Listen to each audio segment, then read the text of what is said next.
Hey guys, how's it going? Another live stream today, a vibe coding live stream. On the last live stream, we were able to get the authentication front end screen done, which is great. So today we're going to make our list here. 12, 26.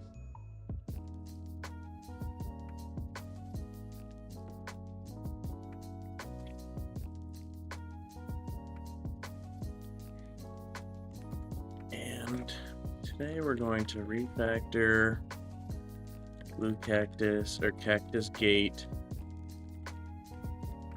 to go. And we're going to prepare for vertical scaling and horizontal scaling with our authentication service here. Let's see. We need to do some research on this. So this is the OpenStreetMap speeding alerts. And we've talked about this on previous streams. Let's see. We're going to run a deep research on the agents market.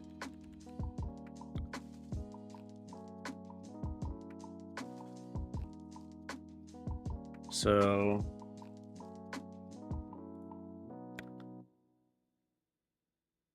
let's see.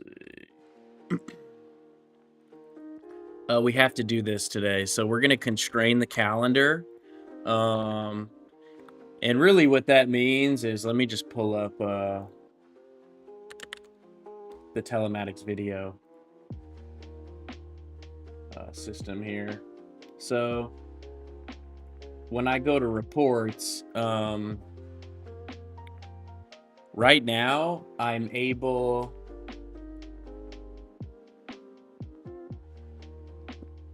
right now we're able to go back. Let's see how far.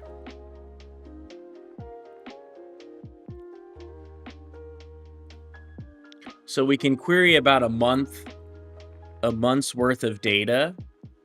But some of these queries can take a long time. And this query is running against a table that has some heavy writes. Hey, Delilah, how are you? So this query is kind of expensive because it runs against a table that has a lot of writes. And eventually we're going to probably redesign some of the schema. This is like an ongoing task here. We're going to look into this. We're always looking into these rules and hooks. And let's see. We're going to finish this.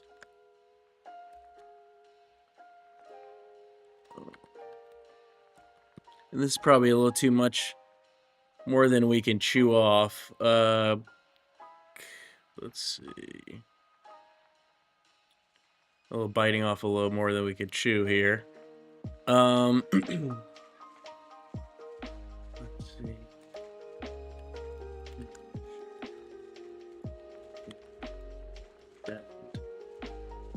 Admins must be able to unlink drivers. So if someone makes a mistake linking a driver,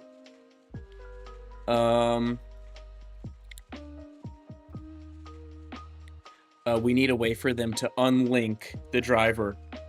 So this is driver ID. And guys, we vibe coded all of this. When I get into my vehicle, it takes a picture of my face, tries to match it with other images of my face, other historical images, and then tries to link it. If it's not able to find a match, we have an administrator that comes and links the driver. So we need a way for the driver, or for an administrator, to unlink a driver if they make a mistake and link a driver incorrectly, right? So that's on our to-do list. We have constraining the calendar. So right now when I go to reports, critical events, and this staging system doesn't have a ton of data, but like if I run this query, and actually what we could probably do is go to pgadmin, and I could actually run a query in pgadmin to show all of the requests.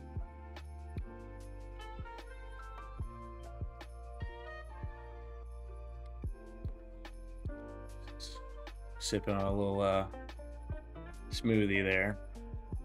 Let's see. So what we're gonna do is now I'm gonna come into ChatGPT, and I'm just gonna ask ChatGPT, I need to execute a query in pgadmin to look at all incoming requests. I have a large query with some heavy joins that we need to see how expensive this query is.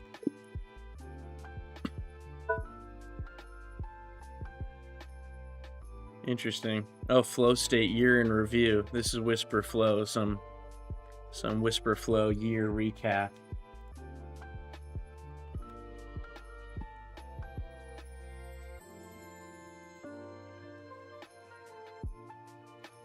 Okay, so here's a query that I can run inside of pgadmin to see active queries, right? So what we're gonna do is we're gonna come to pgadmin.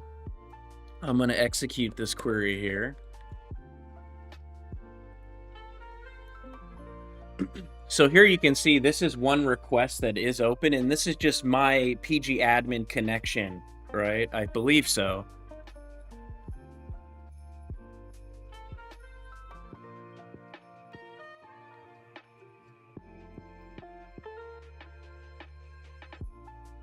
What's interesting though is this almost looks like a query that didn't complete.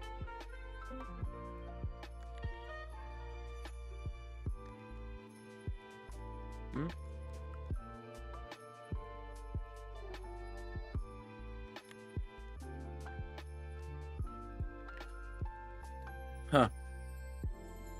Oh, here we go. I see this query. It looks like an active query that started today. What is this? Is this just my connection from pgadmin?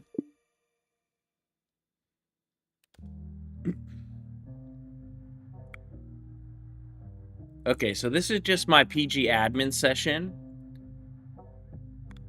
Kind of confused me a little bit because it has this big query here. I don't know. Can you explain that query text string? It almost looks like I ran a query to look for driver IDs, but this is just my pgadmin session. Or these are old queries that we ran in pgadmin.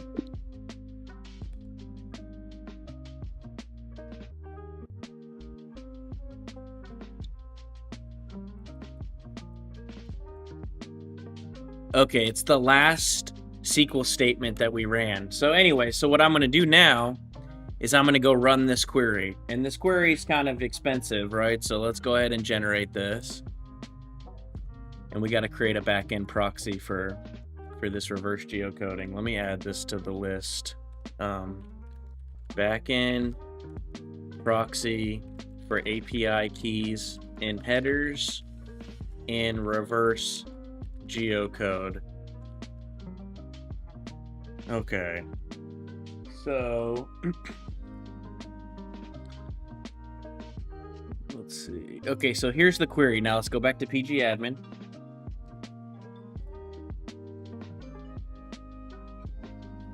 Okay, here's the join query.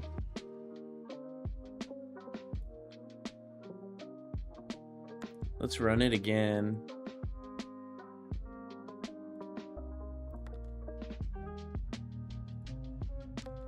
I mean, this query is returning pretty fast, and it's because the table is not massive that it's running against. On our production system, we have a table that we're writing a lot of location data to, and also writing a lot of event data to that table. And because this query has some joins, right? The query is getting kind of expensive, and eventually we're probably going to want to redesign the schema because the table's getting pretty massive. But let's come back to our to-do. So I was just explaining that item there of why we're constraining the calendar. Refactor Cactus Gate and Go and prepare for vertical scaling by persisting state in Redis. So just one thing I want to explain with this, which is kind of interesting, is if I come to, let me just open up Ghosty here. Okay.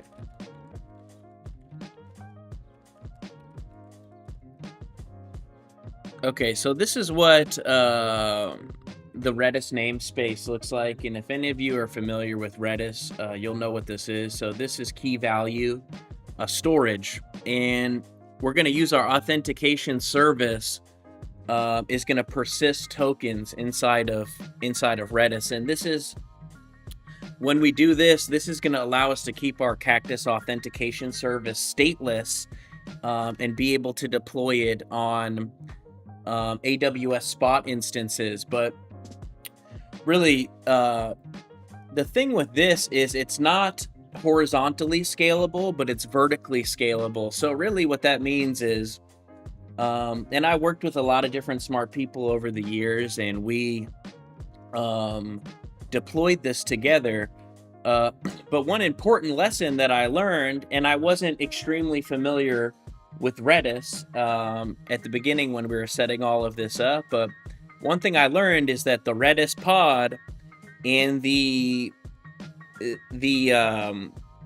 persistent volume, right, or the PV storage on AWS, the PV storage in that Redis pod have to be in the same region, right? So, and each region has different subnets, right? But really that PV and that Redis pod have to be in the same region. And one thing that happens when you're running Kubernetes upgrades is if you don't define in your manifest that this that this node group needs to schedule on a certain region, right? And if you don't have it defined in your Kubernetes manifest that these Redis pods need to deploy on a node group in this region, in the same node group as the persistent storage, right? What'll happen is your Redis pods won't be able to schedule on those nodes. So what that means is, this is a key value storage, and really if you needed it to be horizontally scalable, you'd probably move to a service like Elastic Cache, or move to a service in the cloud that it doesn't matter what region you're in, all of your services can go check this Elastic Cache, pull your key value, and hey Michael, how's it going? Pull your key value storage, and then do what you need to do with it. Right now, I'm running a self-managed Redis cluster here using Sentinel. So there's one master Redis pod, right? And then there's two clones. And this is highly available, can scale up, from what I understand, to like millions of transactions. And this is all inside of one region. I'm able to do this. Now, if this pod, if Redis 0 does have some sort of interruption, what Sentinel does is it's constantly observing these Redis pods, and it will promote one of these Redis pods to the new master. And the reason why I'm talking about Redis is when we refactor the Cactus Gate and Go and prepare for vertical scaling by persisting state in Redis, we're about to install Redis locally.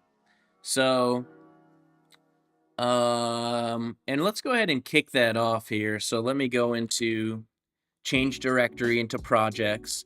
And if you don't know where you're at, you can always run clear. And this is terminal. These are really like, I guess, Linux commands. Hey, Nish.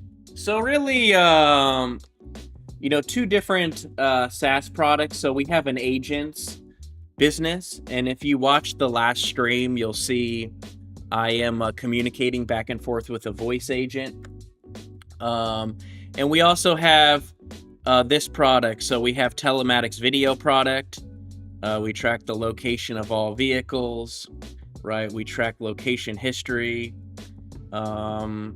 We can look at trips, look at events that happen during the trip, right? Review those events. So it's really telematics video. Any company that has a fleet of vehicles can implement this solution, right? So really trying to keep the roads safer, right? By identifying risky driving behavior and also rewarding good driver behavior, right? And all of these are events that happen at the edge. So this was an overlay event, or not an overlay event, a distraction event at the edge.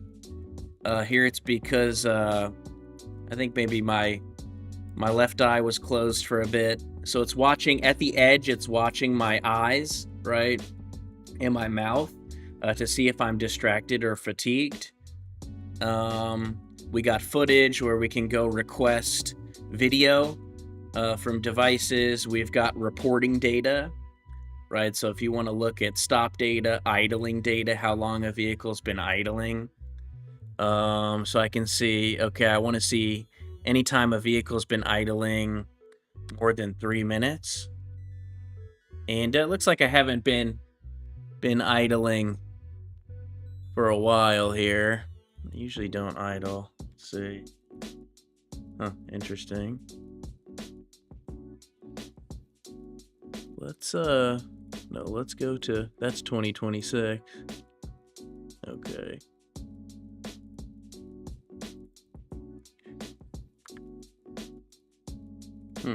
Interesting. Try stop report. Interesting. We're going to go idle to test this a bit today. Let's go back further.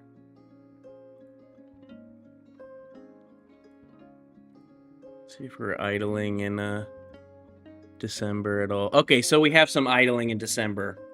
Right, so this goes to run a query, and if I go to pgadmin here,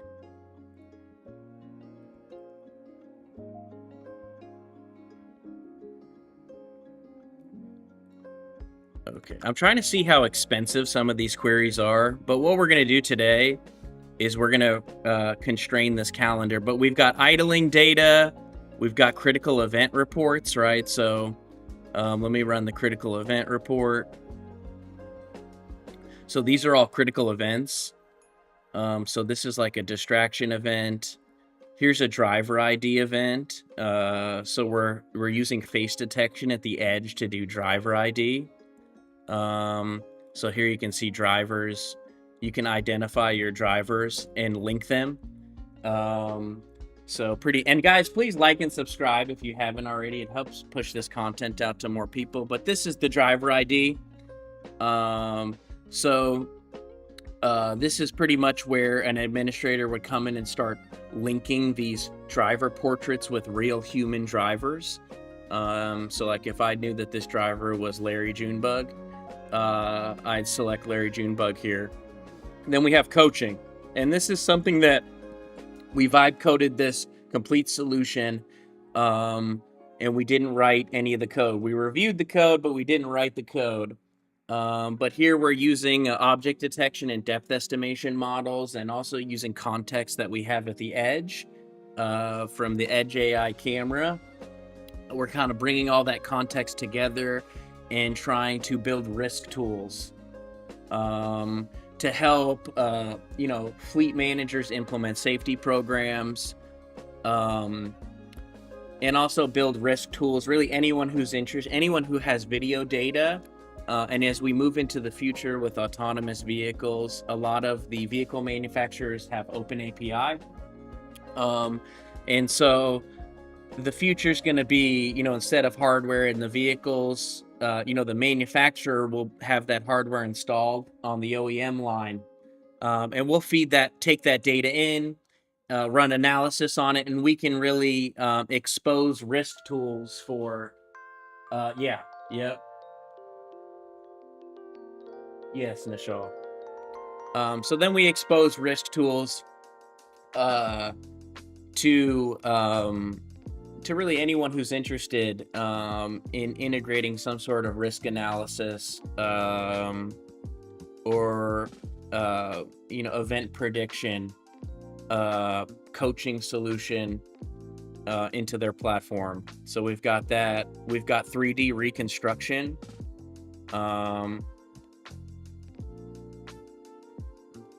Let's see, I don't know why the path line, there we go. So we got 3D reconstruction, which is pretty cool. So the future with this is going to be really awesome.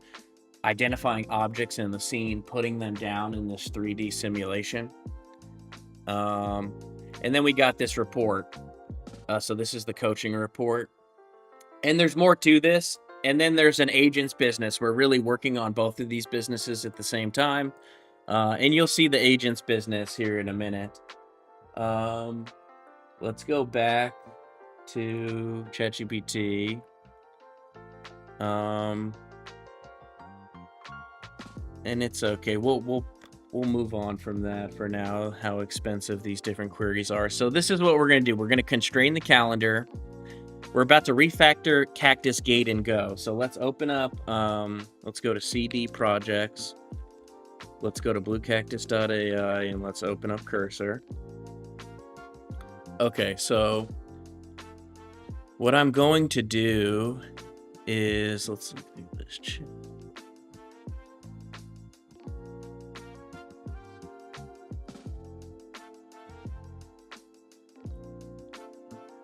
Let's go ahead and open up a new agent chat. And let's, we're going to add a few different models here. We're going to add Composer 1, or let's go into work tree mode. Right, we've got Composer 1, we've got Opus 4.5. Let's go Opus 4.5 thinking. We've got GPT 5.2 extra high reasoning effort. Gemini 3 Pro. We've got Grok code, and then let's add our DeepSeek models here. Okay, so right now the cactus-auth or the Cactus Gate service is written in Node. This service is going to be deployed on AWS EKS. The goal is to have this service deployed on AWS Spot instances. This service is going to need to persist tokens in Redis. So I believe it needs to, we're going to make it vertically scalable. But because we're managing Redis inside of the cluster, we can't do horizontal scaling. I want to consider refactoring this service in Go.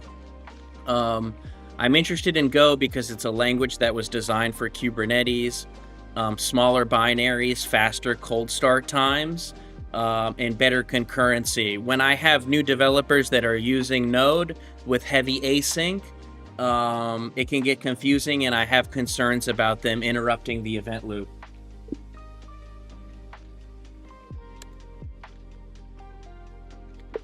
I want to think through how we're going to handle OAuth, JWT, and cookies, right? So I want to use JWT for short-lived tokens to handle API.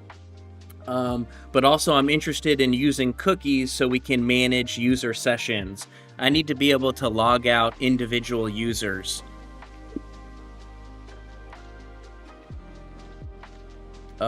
Let's see, this kind of prompt's getting a little chunky here, but let's, and guys, please like and subscribe if you haven't already. So let's think here.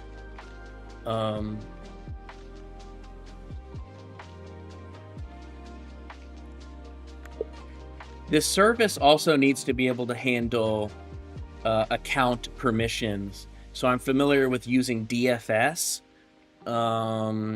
to build dynamic navigation bars to handle permissions inside of the web app. I want you to think deeply through this. Do not make any modifications to the code. We are just brainstorming right now.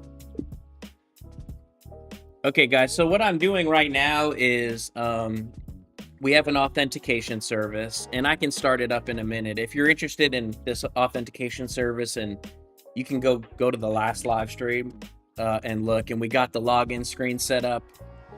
And let me make sure that I'm chopping wood here, guys. Hold on.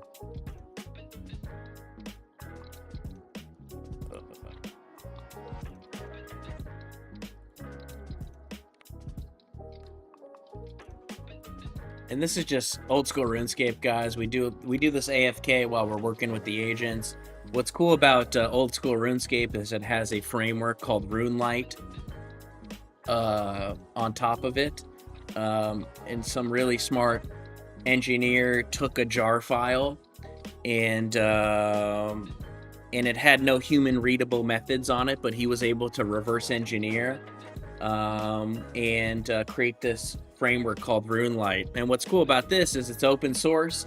So we can look at the code for a lot of the different plugins in this game. And eventually one of my ideas is to maybe create a plugin, and haven't really decided exactly which plugin we're going to build yet. Kind of still thinking through that, but I think it'll be fun maybe to build a plugin and start using it in this game. And it's a fun way to learn together. Yeah, so plan mode, I probably will. Sometimes with, I probably should be using plan mode for this. You know, what I noticed is sometimes in agent mode, you know, it's a little more comfortable running like greps and moving around the code base versus plan mode. But we can try plan mode. Let's do it. So again, what we're doing right now is we have an authentication service, and let's see, we can just go ahead and start it. Let's switch to Gemini 3 Pro. And guys, today I'm going to use Gemini 3 Pro until we hit some limitation. There has been some resource issues inside of Cursor, but I'm just going to say, okay, I need you to start the cactus-auth service. And then give me the endpoint that I need to open up in the browser to execute the Google OAuth.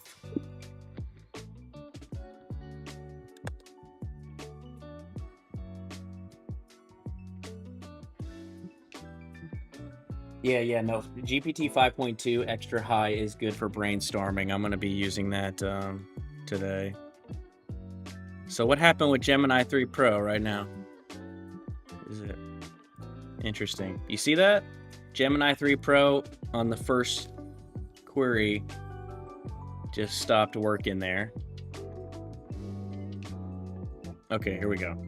Let's see if Gemini 3 Pro can start this authentication service.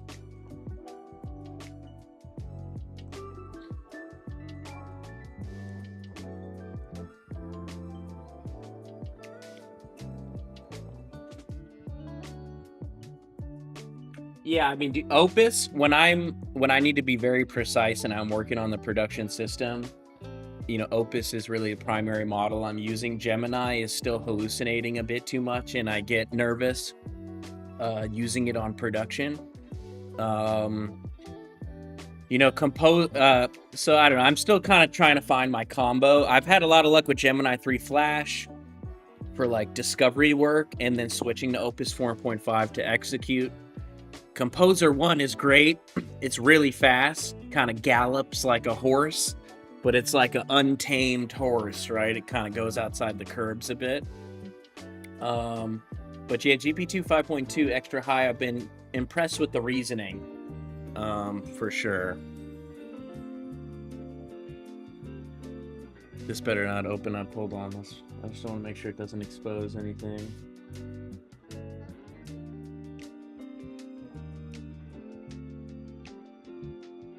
It just made a change.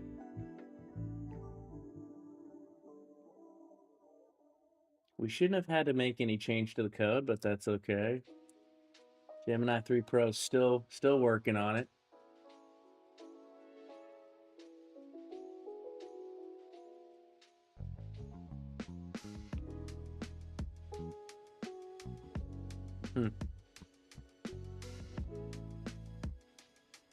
It's creating a debug file. Man, Gemini 3 Pro. Hold on. Okay, it's really going. It shouldn't be too hard to start this service. If you look on the last stream, we started this service without a problem. I could do it myself faster right now, but let's just say, okay, you should not, the environment file is in the root of the directory, or it's in the root of the project, but we should have, if you need to copy the environment file and also put it inside of the cactus gate directory, you can, but we shouldn't have to make code changes. We have started this service before without problem.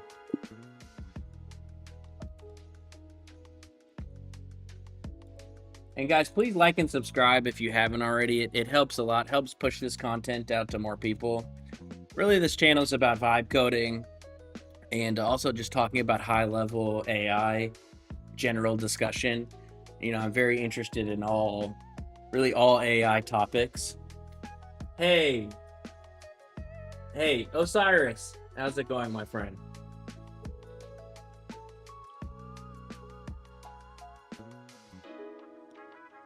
Right now, trying to get Gemini 3 Pro to start our authentication service. We're about to kick off a multi-agent discovery job, a planning job where we're going to start thinking through refactoring to go. We're going to install Redis. Let me just add that. We're also going to need to install Redis with Homebrew. Again, remember that we are just... Oh, yeah. Again, remember we are just brainstorming. Do not make any modifications to the code. Excuse me. Okay, so back here, let's see.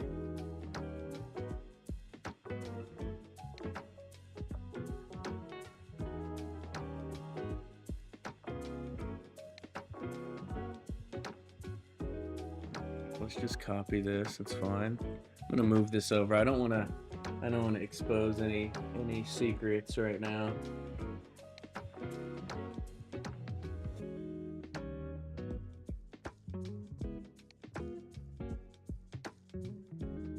Hey, 19. I saw some of that in Discord. Pretty cool what you're working on. I sent you a message. I didn't get to, I'm not sure if you responded yet, but it looked pretty cool.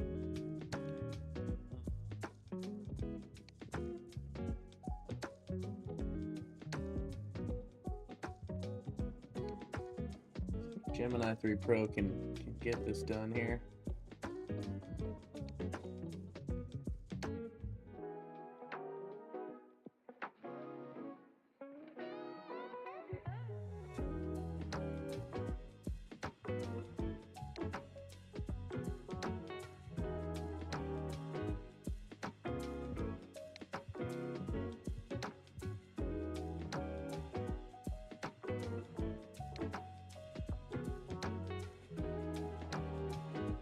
You know what I should have done is went to a previous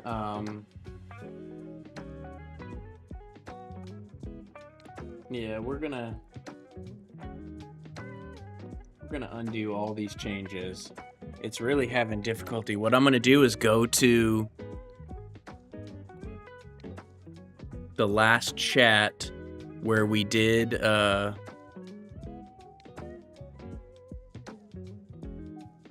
is this where we, oh, let's see, hold on.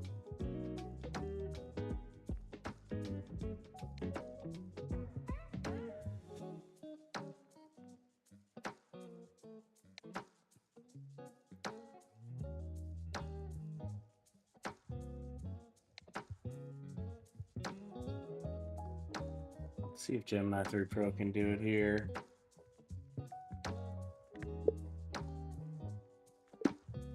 Switch to Gemini. Can you start the cactus-auth service? So I went back to a chat from the last stream where we got authentication working. Really what's happening, and this is just, you know, we're gonna end up probably moving some code around here and creating, you know, like right now we have a front end for inside of Cactus Gate that we're just using for testing, but that front end component will end up moving to Cactus Web. And then we have an environment file sitting here in the root project that really all of these services are sharing this environment file. And so that's why Gemini 3 Pro is having a little confusion. Let's see. Should be able to figure it out though. Okay, here we go.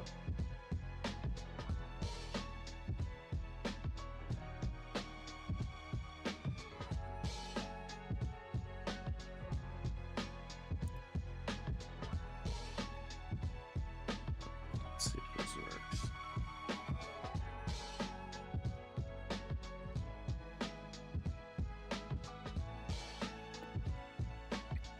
Okay, so I think we got it here. Let's see.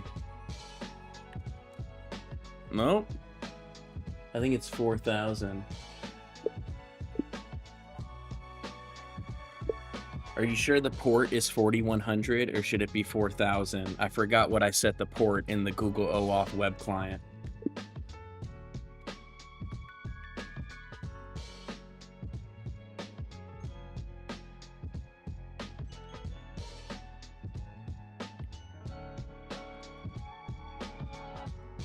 I think it's port 4000.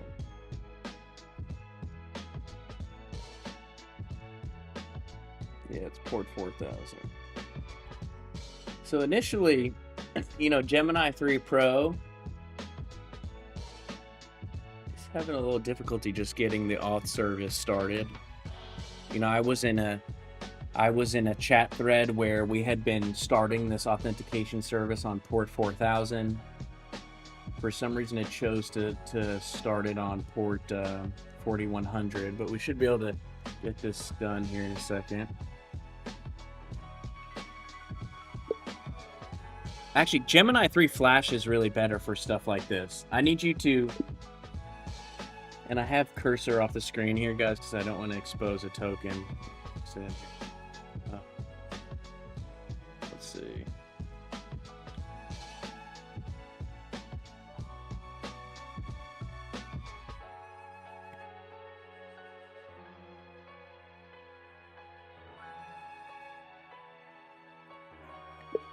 I don't think so. Kill the service and then start it with port 4000. Let me just go into the Google Cloud Console and check the port.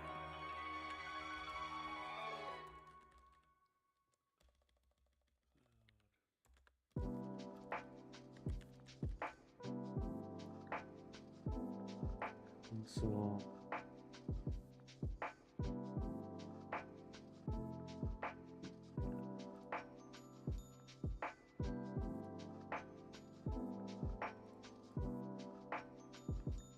All right, OAuth consent screen or credentials.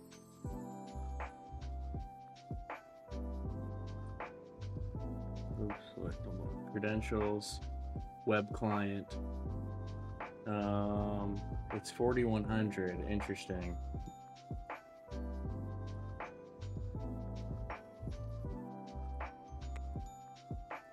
I'm gonna use. Okay, I just looked in the Google Cloud Console, and you're right. The callback URL is pointed to port 4100. Can you start this service for me?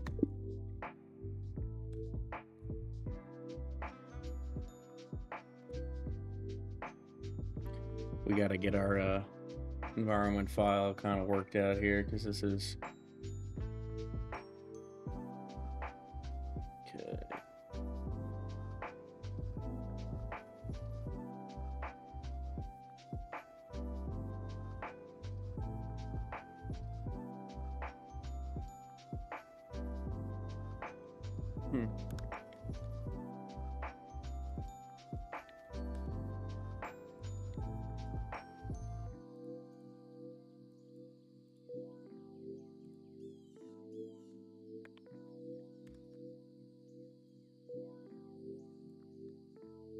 Interesting.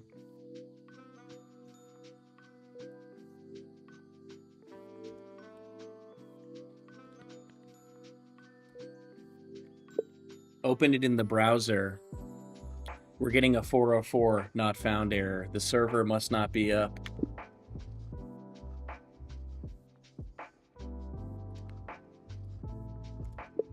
Open it in the browser. We're getting a 404 not found. The server is not up.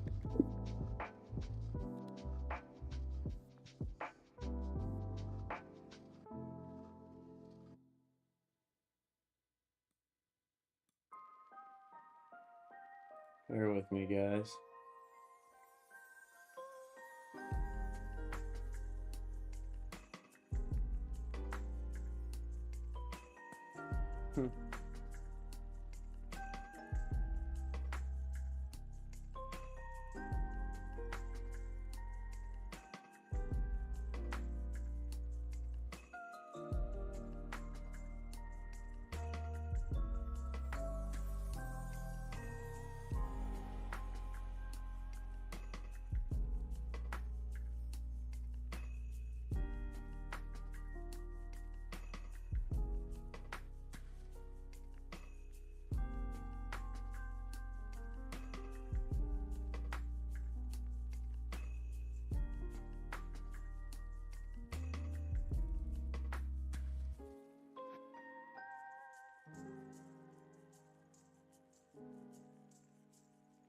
The login route. Gemini 3 Pro deleted the login route, so we couldn't, the route can't be found. That's why we're getting this 404 not found status error. So let's do this here.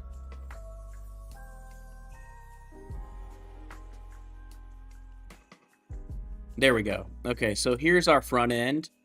So I can authenticate with Google using this, and we did this on the last stream. So what we're going to be, and right now this is using Node Passport, and we're going to use this authentication service to handle JWT, short-lived tokens, for API. Hey, Propanda, JRPG game, cool. Hey, Golden, how are you? Sorry, I missed some of you guys here on Twitch. So this is in Node right now. So if I go continue with Google, I'm signed in. I can sign out here. Go continue with Google. It's kind of auto signing me in because I'm logged in as in my email. If I cleared my cache, it probably wouldn't do that. So now let's go back to cursor, and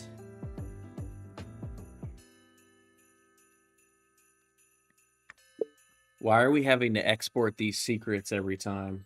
Because we need to source the environment file or something.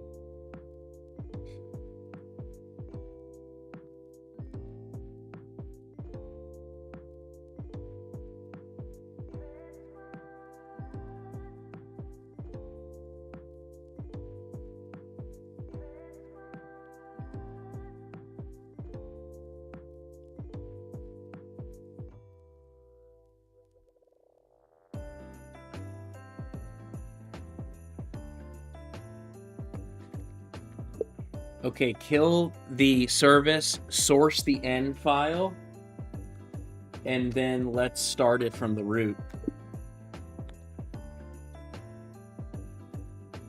Sure. Yeah, Osiris, definitely. Guys, let's just... There we go.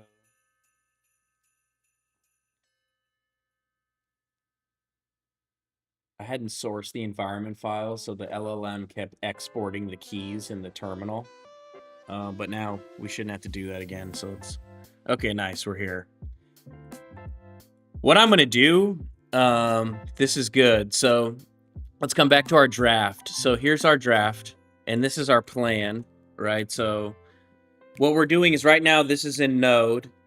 Node is good for services, I guess, that have input-output.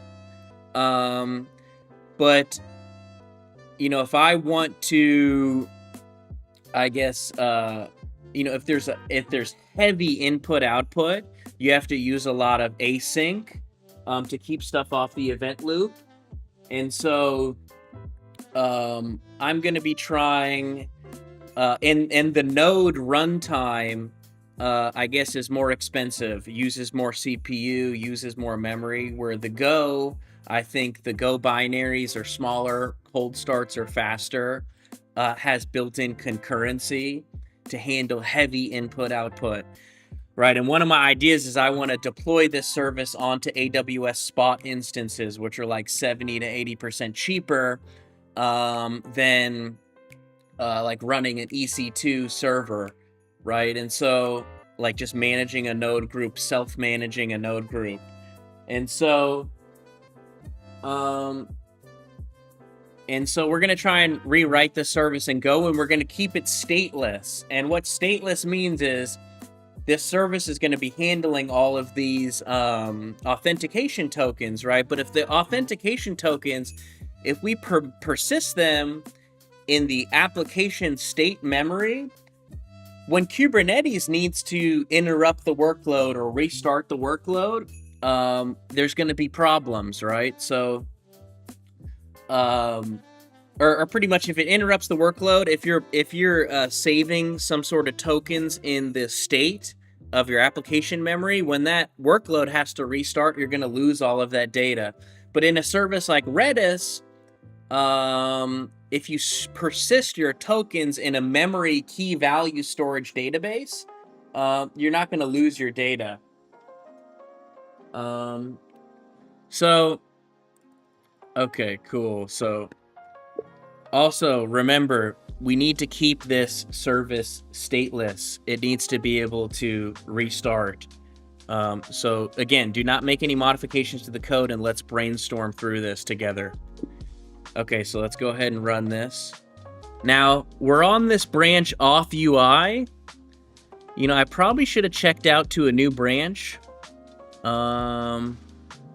Let's see. You know, let's create a new branch.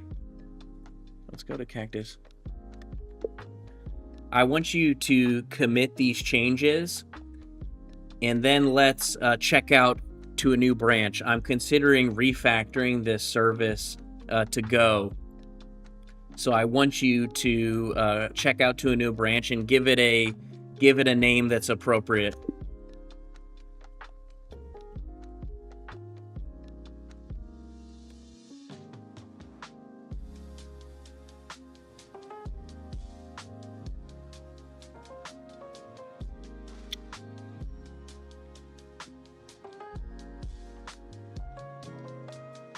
Ooh, I don't know if you're still in here, Osiris, but I saw that you did it in Rust. That's really cool.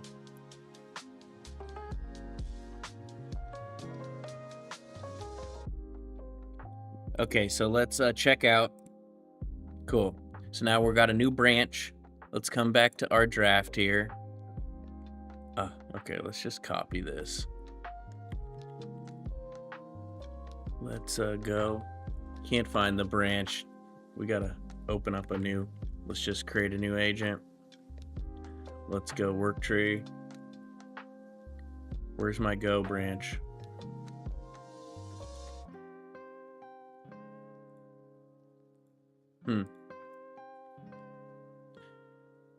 Auth UI not synced with remote. Auth UI. Huh. Why can't I see my branch here? Hold on.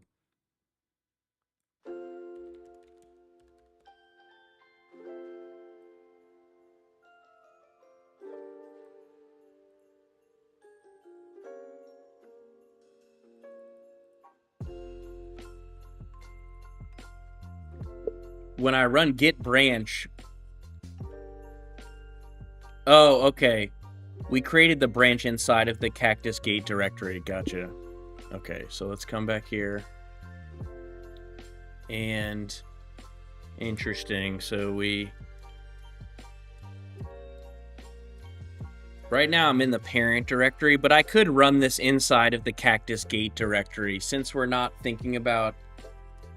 I really like it having all of the context for all services, right?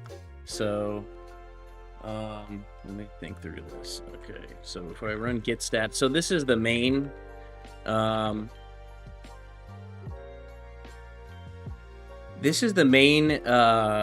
project directory, and I had to initialize this as a Git repo so that I had to initialize this as a Git repo so I could use work trees, right?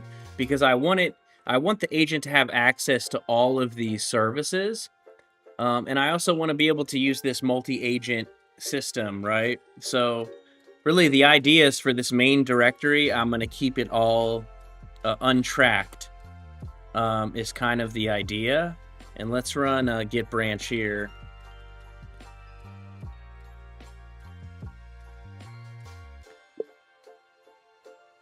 Let's see. Okay, we actually need to create that branch in the parent directory. But before we do this, actually, let's create a new. Right now, there are modified files in this parent directory, BlueCactus.ai.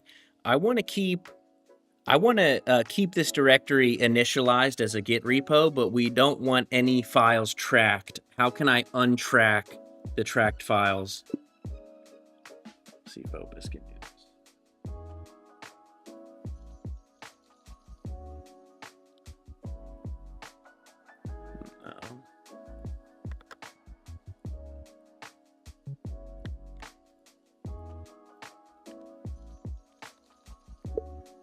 So it's these changes, but right now I believe we already made commits for these changes inside of the cactus gate directory.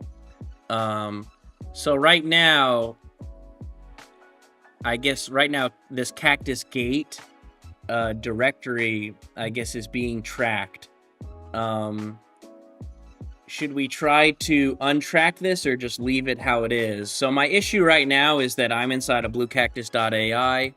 I can't use cursor work trees and multi-agent workflow without the repository being initialized. All of the subdirectories are their own separate GitHub repositories. So this is confusing me a tad bit. We'll work through it.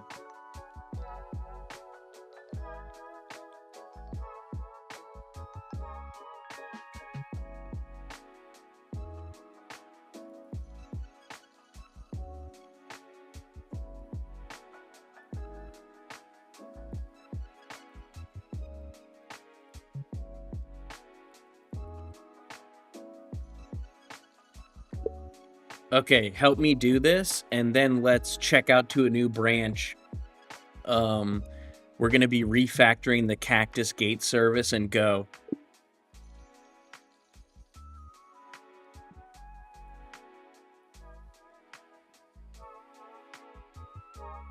No, the Ralph, I've heard about it, though. I've seen people using Gastown, too. I mean, I'm hearing about Gastown, but... You know, I have a little, once I get to like more than a few different agents running on different things, it's hard to hold the context in my head, to be honest. But I haven't tried that yet. I'm interested though. I know it burns through some of that orchestration is not super great yet, and it burns through a lot of tokens. Let's see.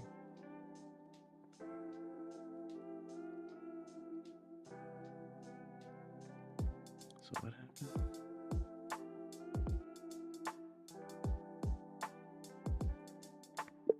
Before we do this, I want you to CD into the Cactus Gate directory and make sure all changes are saved.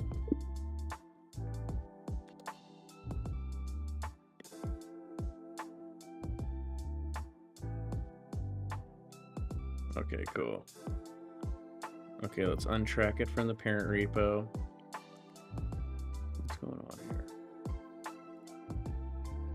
Okay.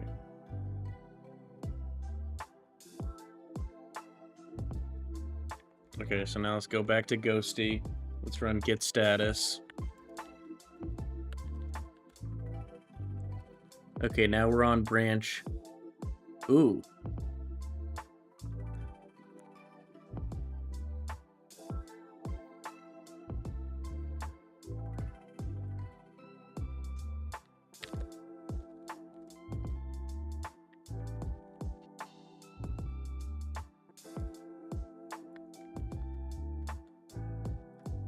A little git refresher. Okay, I see that all of the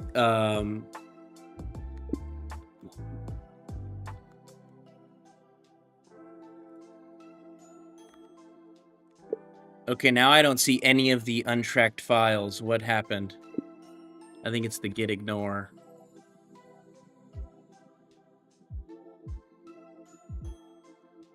Gotcha. Okay, git ignore ignores everything. Good, beautiful. So I'm in kind of a strange situation, guys, and I'm sure other people have dealt with this too if you have bigger systems, but I pretty much this main parent directory, I never had it set up BlueCactus.ai. I never had it set up as a GitHub repository, but it was just a parent directory where all of these other services lived. And each one of these has their own individual GitHub repository. So it's not like a classic, like a mono repo, I guess you would call it. And the reason for this is, you know, sometimes if we have less experienced engineers, interns working, it's good to just isolate them to a specific service, right? So, but now with agents, you know, it's really advantageous to have agents having access to all services, right? Or really to the entire code base. So, okay, cool. So we did this.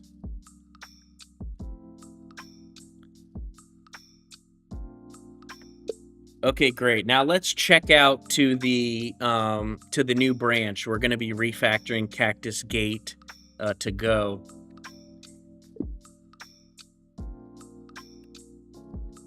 And hey, everybody, if you haven't already, please like and subscribe. It helps a lot. Okay, cool. Okay, we're already on the Go branch. Beautiful. So now if I come back here, still don't see the Go branch. Interesting. Hold on.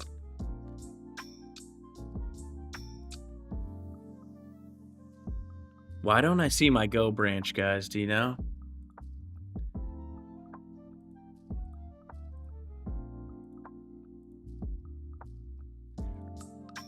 I just want to switch. I guess the base branch on main is fine, but hold on.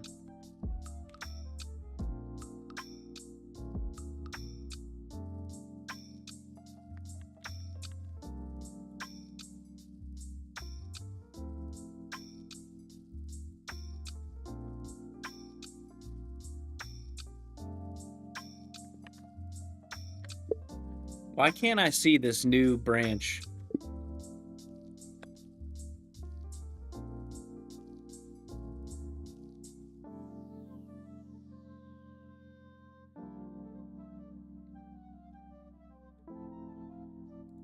Huh. I thought we created it in the main directory. Hold on. Git branch. Okay.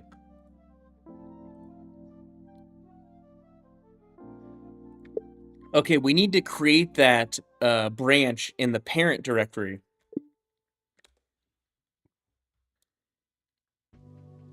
And it's funny, but I could have just executed these commands with my hands. Yeah, you got to be careful with the branching. But let's see. Okay, so now we're gonna check out to a new branch called Go Refactor inside of the parent directory. So let me click run. And that, okay, and guys, I'm gonna put my Discord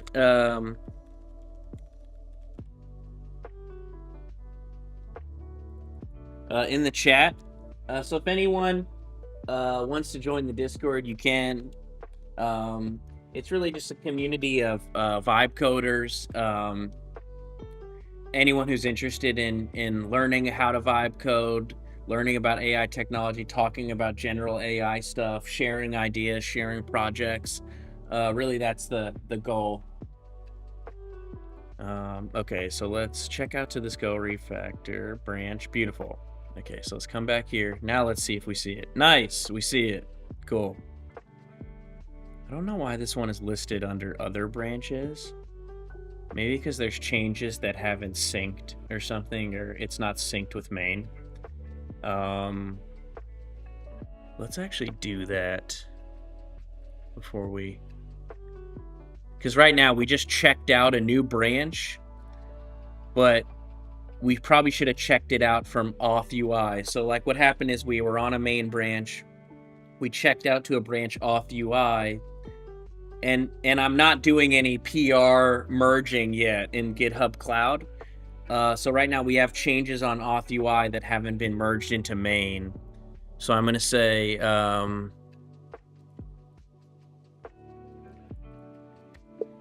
okay, but right now I think we have changes in the auth branch that are not in main. So when we checked out this branch, does it check out from main or does it check out from auth UI? Let me know if you understand what I'm saying.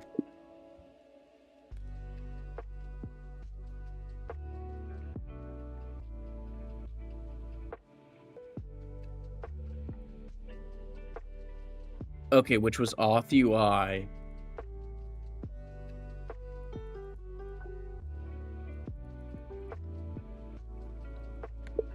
I want to merge and run a git diff between main and auth UI.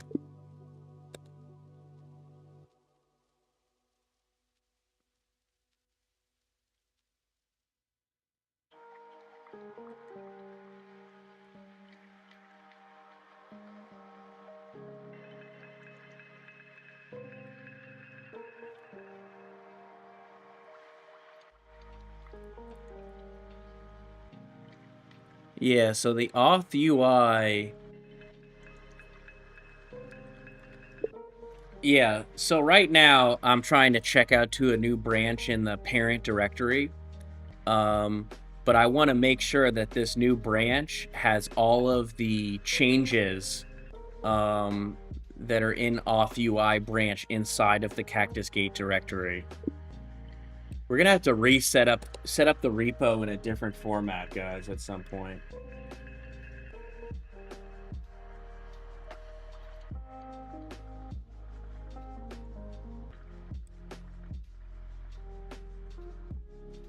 Okay, no, that's good. Yeah, okay, so the changes are in Cactus Gate. I'm getting a little confused with so many different repositories. Okay, so... Gotcha. Right now, parent repos on Go. Cactus Gate branch.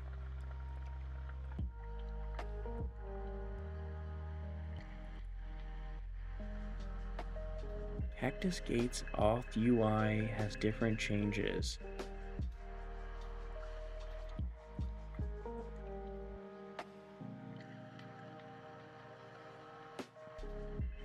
Interesting.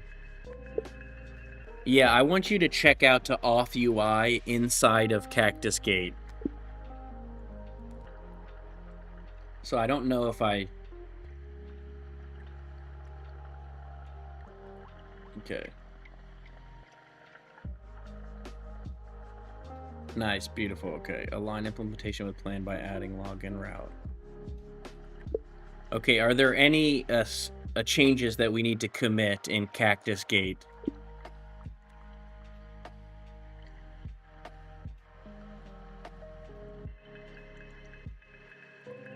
Okay. Okay, good.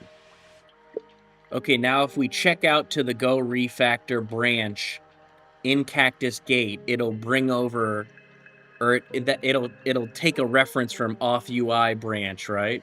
because why I'm concerned is the auth UI branch has changes right now that are not in main. We haven't merged them into main yet.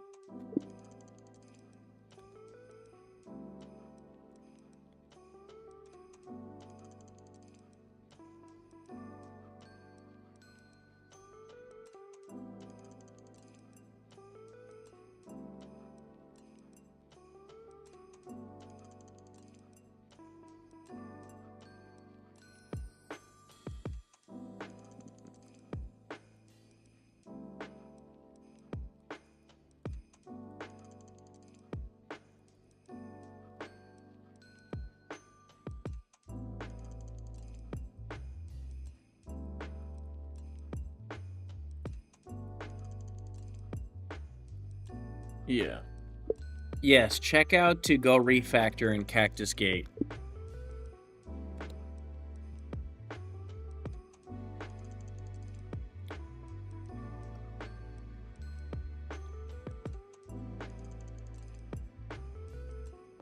Okay.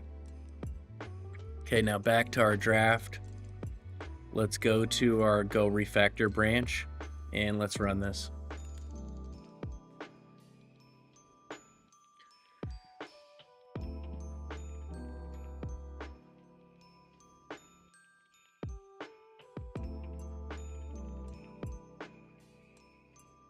And we're going to really just use this for brainstorming. Also, what we're about to do at the same time, guys, I'm going to go into our other project here.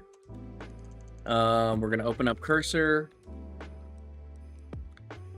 And what we're going to do is on not the last stream, but the stream before, we were able to get, if I run a report and I go to critical event report, I go to inspect, I go to network, and I run this critical event report.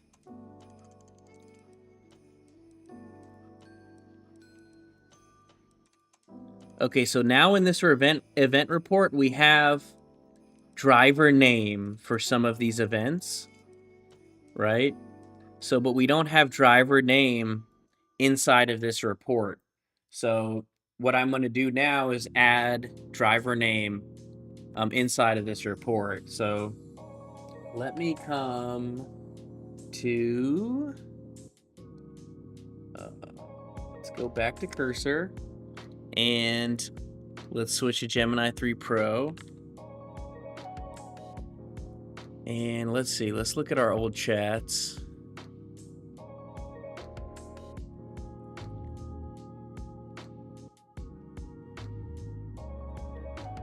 Okay. What is this? Okay. So I'm going to pass this return object into this chat. Go to Gemini 3 Pro.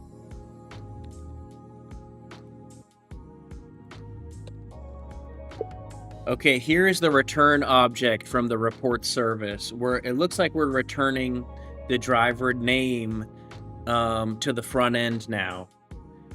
Can you review this data and give me your thoughts? Do not make any changes to the code yet. Okay, so we got that working.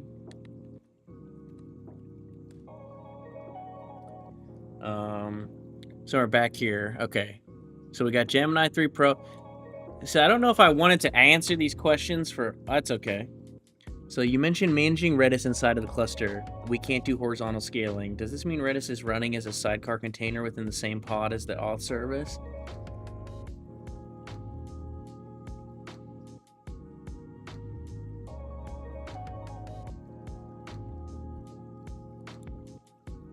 The current workspace appears to be empty. Do you have existing Node.js code?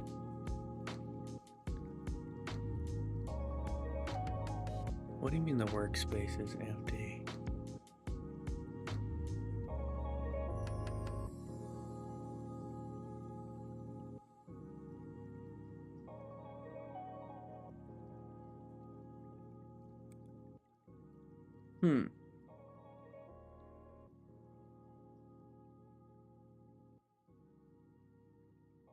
Oh, it's because of the git ignore. I think. Is that why? It probably ran a git. Yeah, we're gonna have to make a mono repo at some point here. Just 'cause it's getting more and more difficult to. I really want to use this multi-agent approach. Let's see. It says it can't find any of my files in the workspace. Is this because of the git ignore that we created?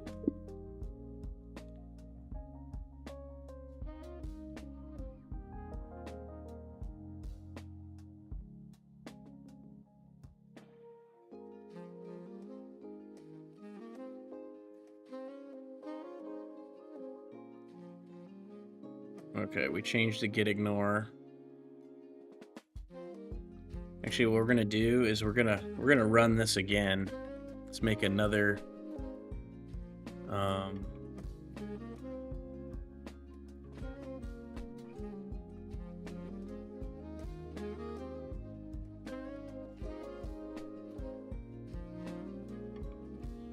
You should be able to see them now. Okay, let's come back in here. Let's go to work tree.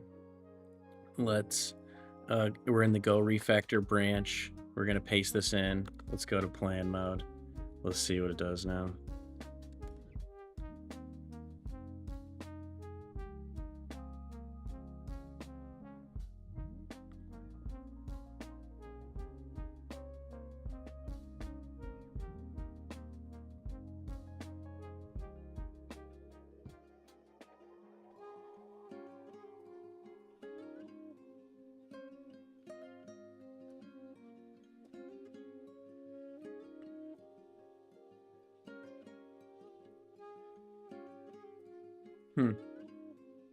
It can't find my code now. Now I'm really confused. Oh, it's because it's from the parent directory. It just read the agents file. I'm gonna say, no, you should be able to find the code in the subdirectories. Go look for it.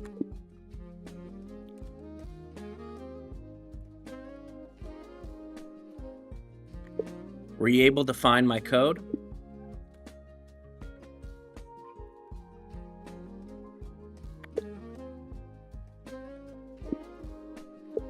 Were you able to find the Cactus Gate service?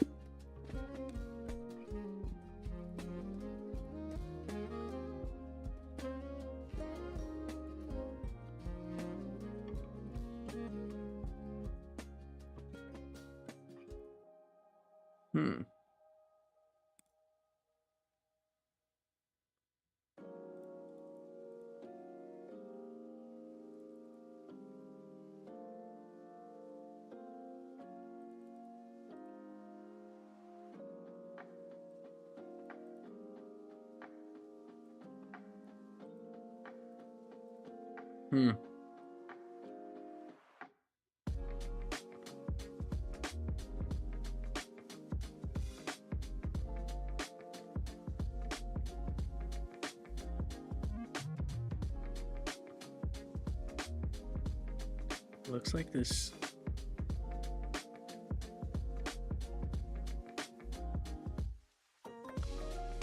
Interesting.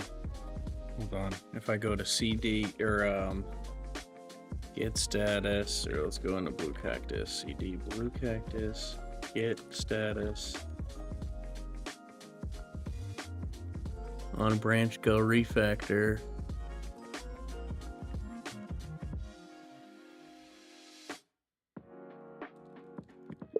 I'm confused. We are in a parent directory, and all of the subdirectories are Git repos.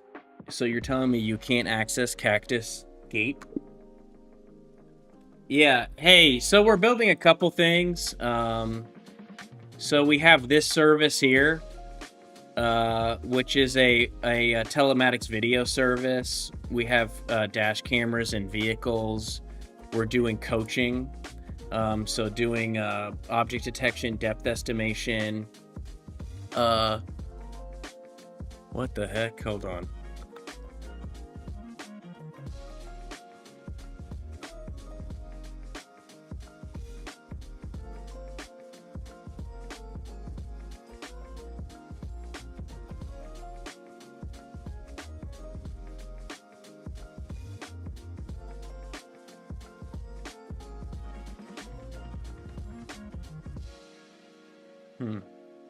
This wasn't happening yesterday. I don't know. I don't know about this right now.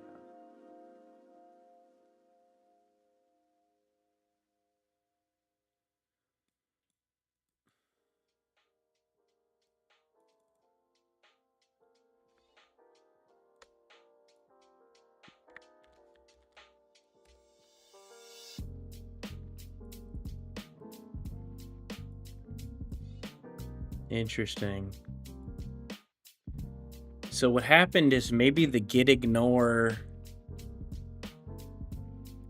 Wow, it's getting a little confusing now, huh? But yeah, we're working on telematics video. So we're doing object detection depth estimation. We're building reconstruction of events. And we build reports, coaching safety reports, for fleet managers to distribute learning content to their drivers, right? We also have driver ID, so driver facial detection.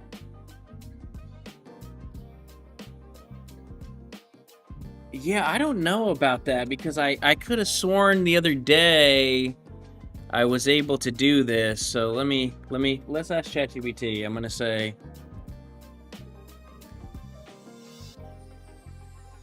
or let's grab all these work trees.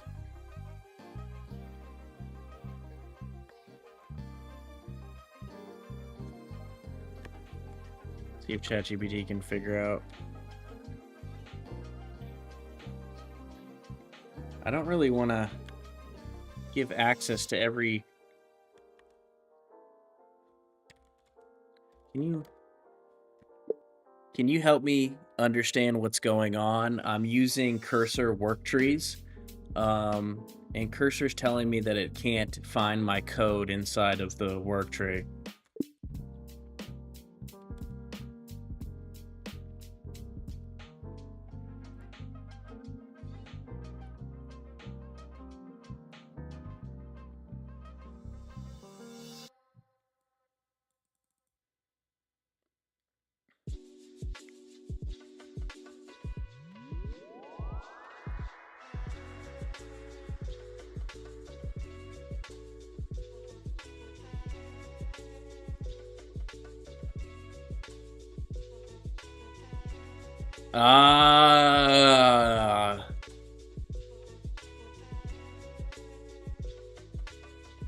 I think it's because all my files are untracked.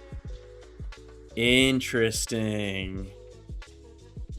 Okay, so I think what's happening, and if anyone from Cursor is watching, maybe you can help me out. So here's the commit, and let's get ChatGPT open. Hold on, let's pop it open like this. I'll slide this here.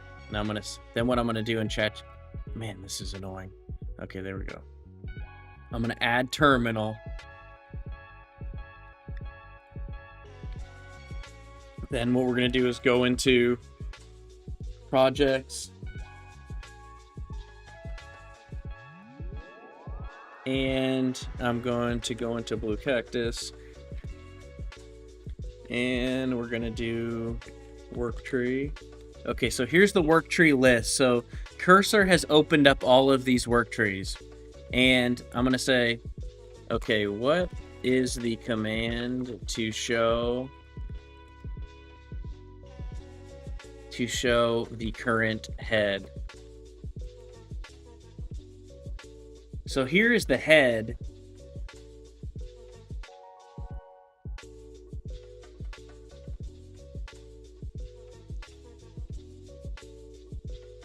The exact commit head points to, yeah.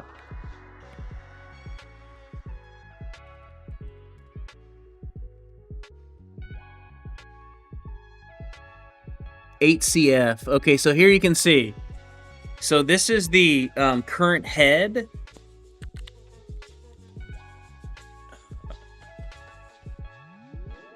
I forget how to git log, right? Git log. Okay, so here's the last commit. Interesting. So I'm gonna say, okay, so what's happening right now is I have a parent directory. The parent directory has a bunch of subdirectories inside of it that are Git repositories, right? But all of those are untracked. So if I run git status, oop, I pasted that in the wrong. That's okay, let's just, hold on.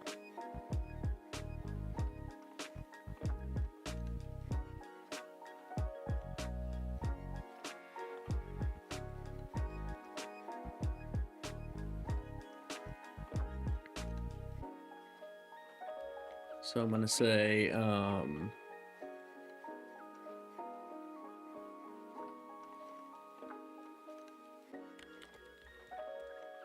okay. Okay, I am trying to use cursor work trees. I'm in a parent directory that is initialized as a Git repo. There's subdirectories inside of this parent directory that are all initialized as Git repos. The problem is the parent directory, all of those subdirectories are untracked. When I open up a new, when cursor opens a work tree, it can't find my code. Can you help me understand what's happening?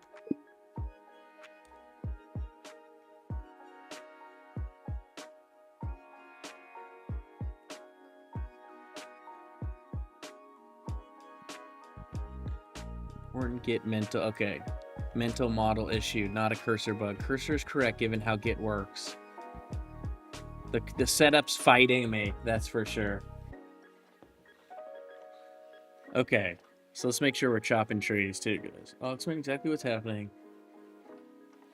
Do not work with cursor, okay. Okay, so the Git work trees only contain tracked files from the parent repo. Okay. Correctly contain nothing. Interesting. Cool. Thanks, Mr. Blocks. Awesome. Yeah, and you can check out some of my previous streams. Sorry, I'm a little kind of deep in the weeds right now, just trying to understand cursor work trees. But if you go check out some of the previous streams, you can see kind of how we vibe coded that platform. And now we're working on an agents business. Actually, if you watch the last stream, you can hear me kind of communicating with the voice agent. So right now I'm just trying to get, cursor work trees working. Then we're going to refactor one of our services in Go.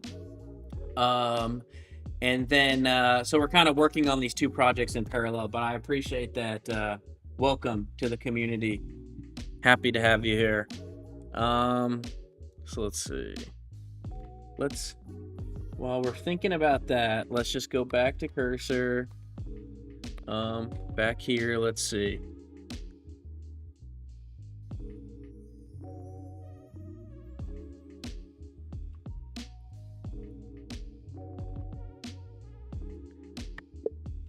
Okay, so now I want you to run git status in the front end repository. So we're working on, again, getting these driver IDs inside of the report. Driver ID mapping.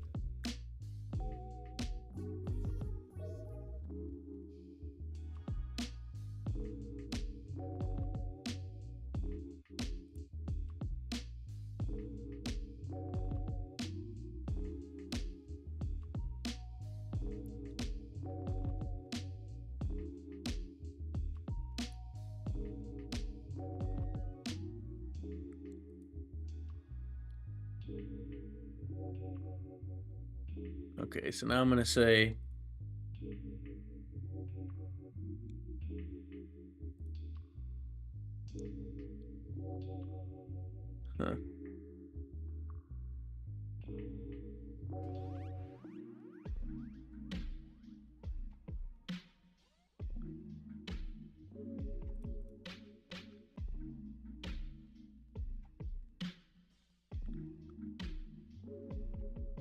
interesting. I don't know if we ever push these.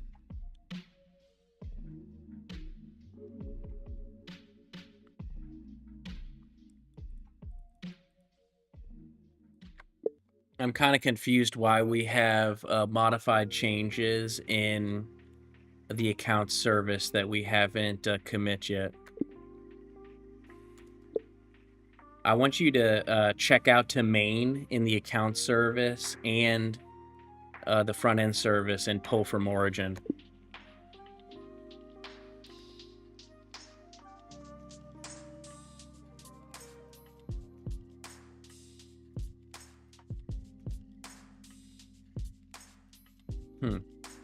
I guess we never pushed these changes, or maybe we did.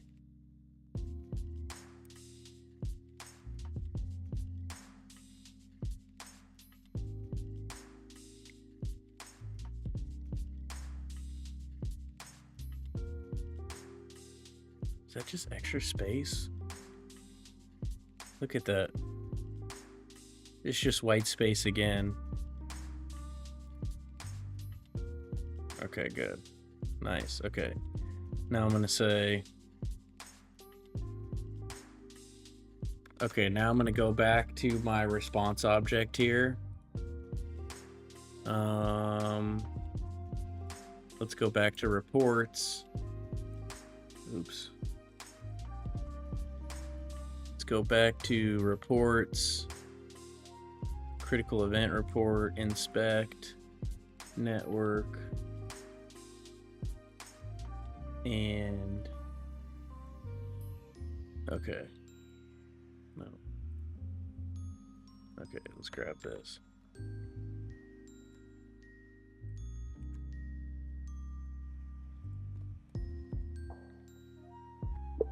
Okay, we need to check out to a new branch in the front end service. And then we need to add a new column to the critical event report to show the driver, whoever the driver, the linked driver for that event. So what's happening here is that we've got all this event data, and here you can see this is what the object looks like when it gets returned from the back end. And now we have this driver name and driver UUID, and we need to get this information inside of the report. Yeah, I've tried using the debug agent. I'm going to be using it a lot more when we're building the agent's business. The reason why I haven't used it as much is because a lot of my debug is like I have to go into Kubernetes logs, or all of this is deployed on AWS EKS in the cloud. And so what I noticed about the Cursor debug tool is that it the Cursor debug tool is it pretty much helps you debug when it's running locally, right? But I tried to use it and told it exactly what I'm doing in the Kubernetes environment and all of this, and it wasn't helpful.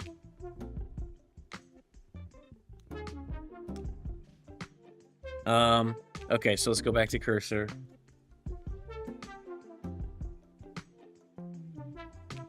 Cool. Okay, we just switched to this branch. Let's see if Gemini 3 Pro can do this.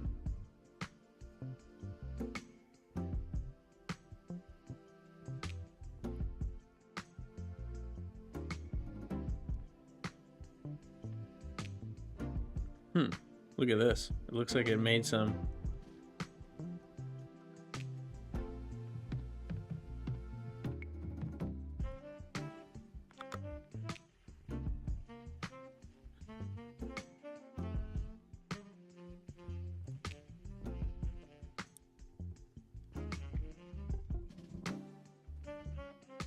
Okay, boom. We just pushed this. Let's go to GitHub.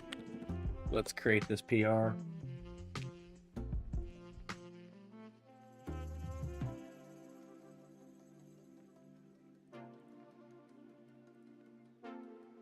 Okay, boom. So I'm going to pull this over here, and let's go ahead and create this pull request.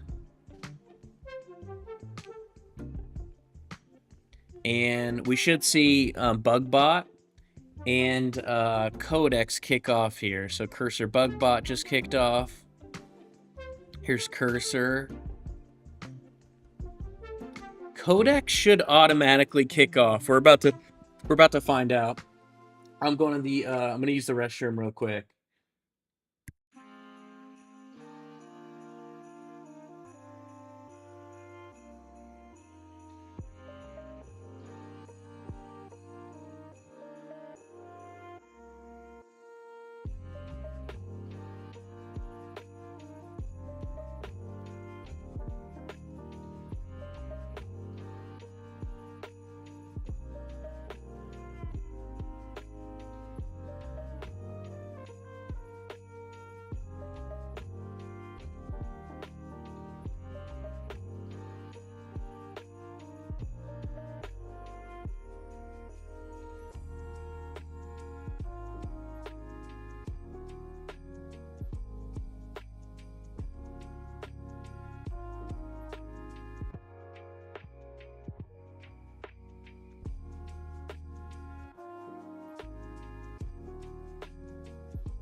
Okay, I'm back. All right. So while this runs, actually, I'm gonna go grab some coffee real quick. Since from what I can tell, you can add tripwires to line the code to see where stuff is breaking. Yeah. Yeah, exactly. Like if you were to use a debugger in VS Code and like add breakpoints, right? Exactly. So cursor bugbot's still running. Why is Codex not running? Maybe Codex will kick off. I have Codex set up to do every PR. And maybe it'll kick off after cursor. Oh, look, there's Codex. ChatGPT Codex reacted with eyes. ChatGPT Codex is a little slower to react to the PR, but let's see if it starts working. I'll be right back.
Okay. I'm back. So let's see. Interesting. So Codex did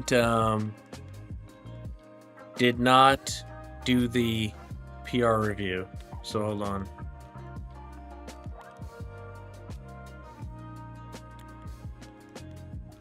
Let's go to ChatGPT.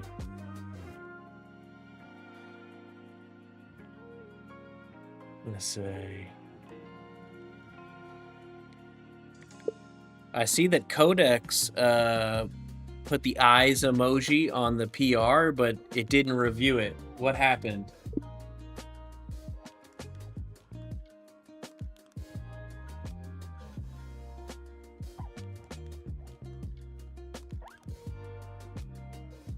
I have it set up to automatically review.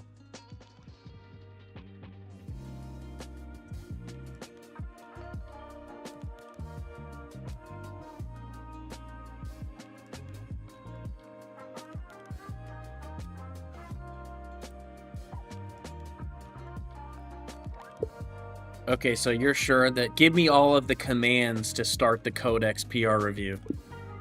This is a super small PR, guys, but it's really just I'm doing it for my own edification. So I have it set up and I don't know why Codex is having this difficulty, but I do have it set up. Let's try this. Not cursor. No, this is Codex. What are the commands to kick off the Codex PR review?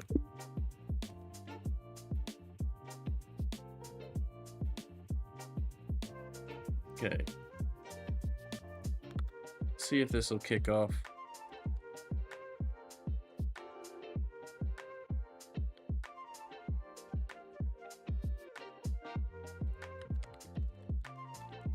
It's PR review commands. Let's see.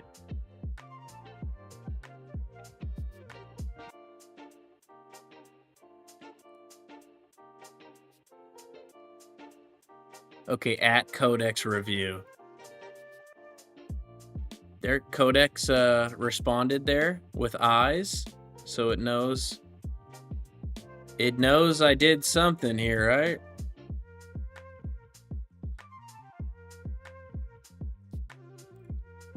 Let's refresh the screen.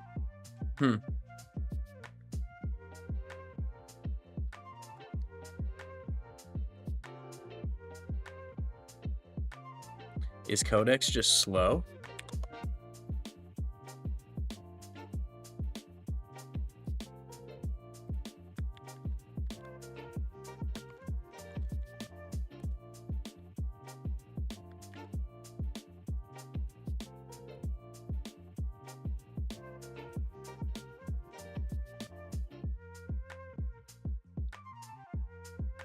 Huh. Interesting.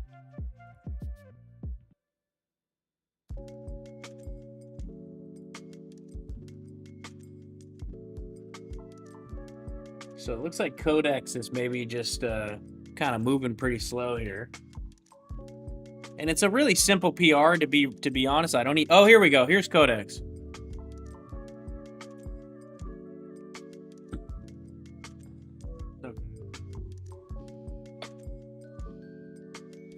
Okay, let's see. So this is the file changes. Very, very simple, right? We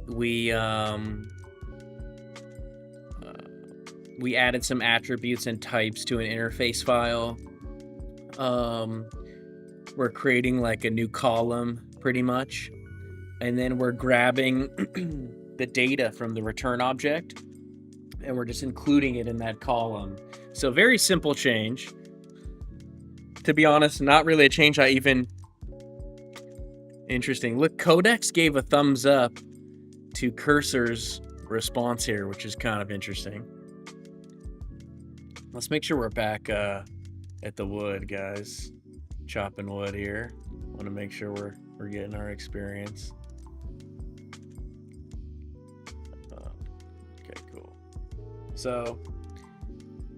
Okay, so extends critical event with driver UUID and driver name. I probably don't need the driver UUID, but updates critical events, table to include a driver column.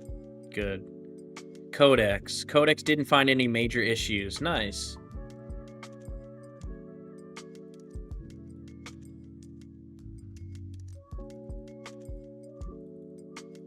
Nice. Okay, so let's merge this.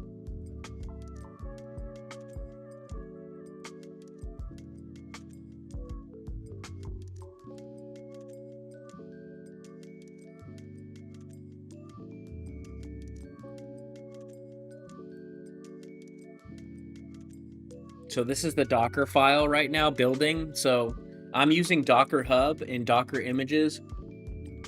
There's less vendor lock-in like that. So if I wanted to like go to Google Cloud Provider or to a different service, it wouldn't be difficult to do that. Now there are other solutions if you're on AWS, like ECR, I think it's Elastic Container Registry. And that's very similar to Docker Hub. Docker Hub is just a cloud platform that hosts the container, or after the application code has been created into an image, it's hosted in the cloud. And Docker has a lot of functionality like a vulnerability scanning and different tools you can use inside of Docker. I'm not sure what tools are available in ECR, AWS ECR. I know ECR might be a tad bit less expensive, but there is, remember, if you use like all AWS services, there is some vendor lock-in when you do that. Versus I'm using like Kubernetes and Docker Hub. So say if I really wanted to move to like Azure, or if I wanted to move to Google Cloud Platform, I would be able to do that.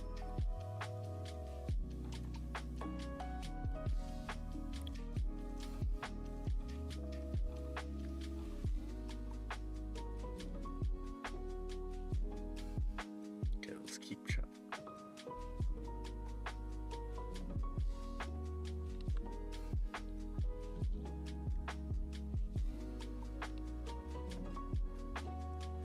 Okay, it's done. Now we're going to do a rollout restart. Let's do it.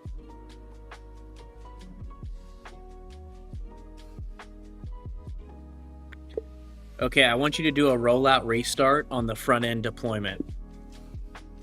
And what we'll do is we're going to go kubectl, and this is an open source package or framework to help. Actually, I'm thinking of EKS-CTL, but this is pretty much the, I guess, the SDK or the command line interface for Kubernetes. So I'm going to go get pods, namespace front end, and let's do -w to watch.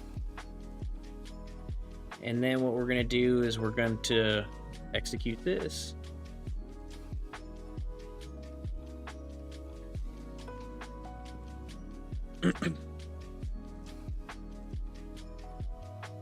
And if you haven't already, guys, if you're watching, please make sure to like and subscribe. It helps a lot. Helps push out the content to more people. Okay.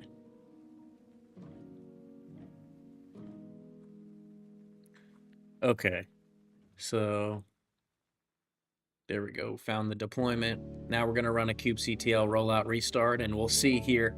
Right now, this W flag is watching all of the pods inside of this namespace. So we're gonna see the pods roll out here together, which is pretty cool.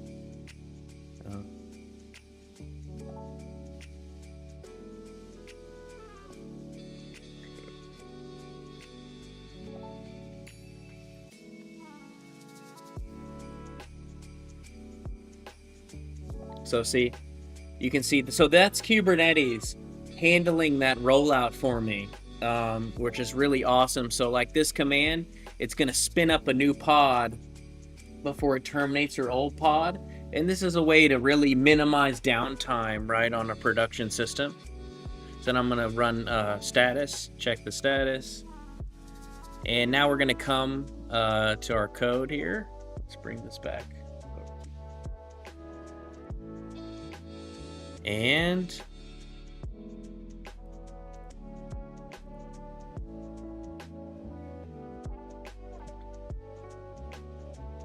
wait.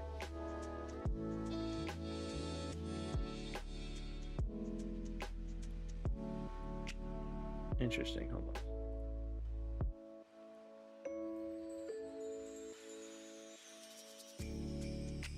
Driver.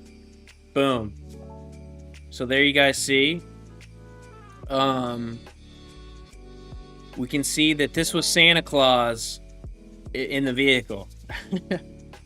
So here you can see on the 10th,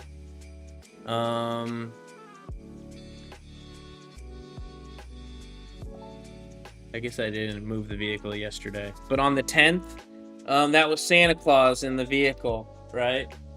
So boom, we just added a column called driver to the reports, which is pretty cool. So now let's go back to our other issue. We had, let's see. Now we are working through kind of understanding cursor work trees, right? So now that I understand what's happening, I'm going to come back to this get file untracking, and I'm going to say,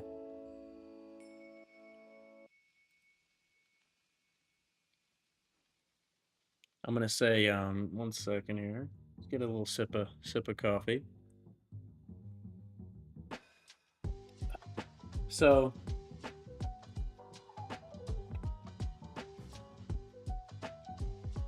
okay, so now what we're going to do is now I'm going to say, okay, so I understand what's happening now. Because all of the subdirectories are untracked in the parent directory, when cursor creates the work tree from the head commit, the head commit doesn't include any of those untracked services. So what's the best way to work through this? I want to be able to use cursor work trees, and I want to get this set up in the right way.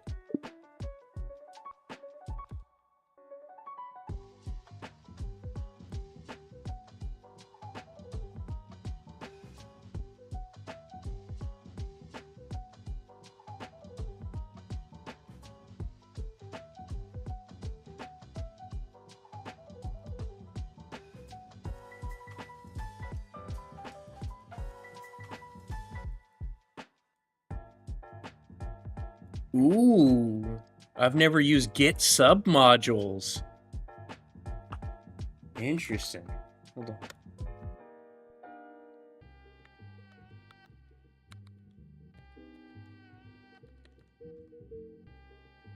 What?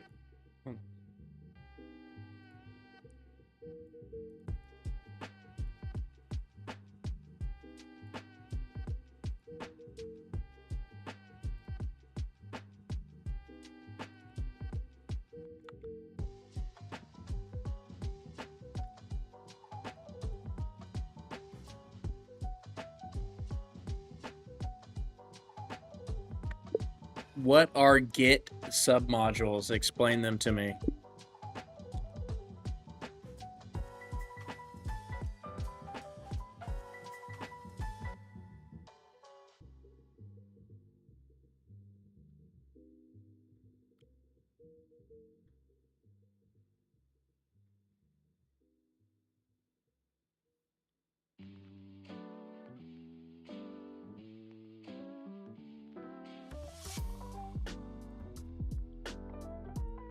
So this is another method instead of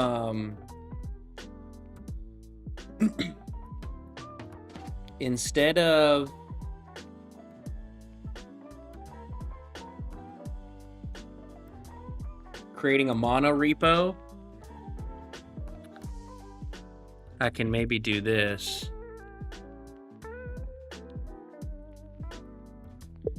So if I add the, what's that here?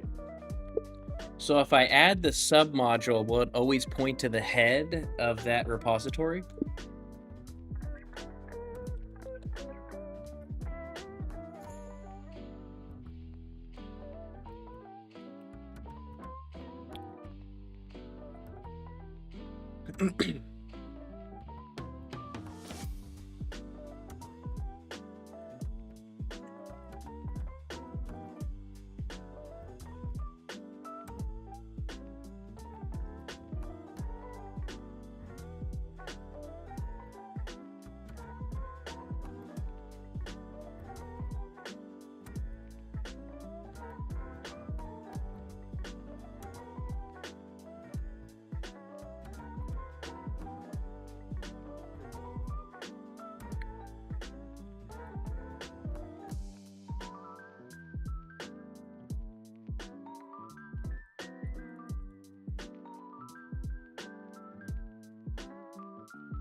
Okay, so if I want to add submodule now, tell me the flow to make sure it stays at the head.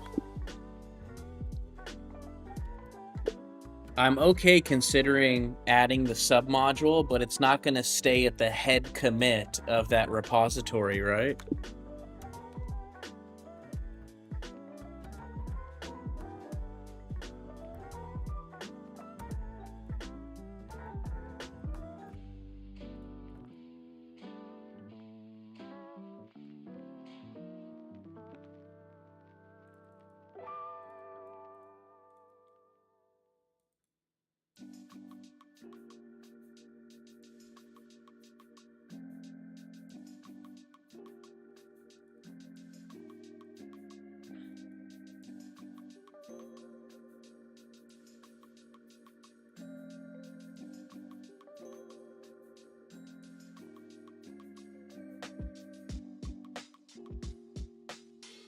Yeah, I mean, I could just go directly in.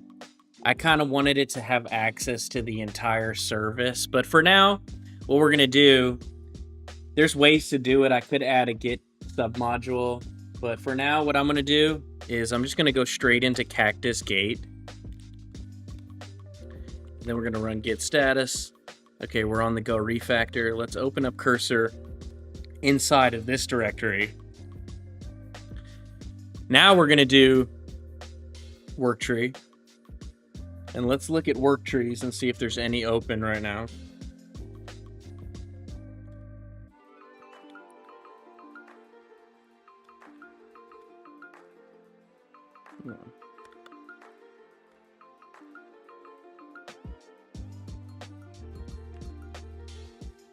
Should I be cleaning up these work trees or how to handle them? Is cursor cleaning them up?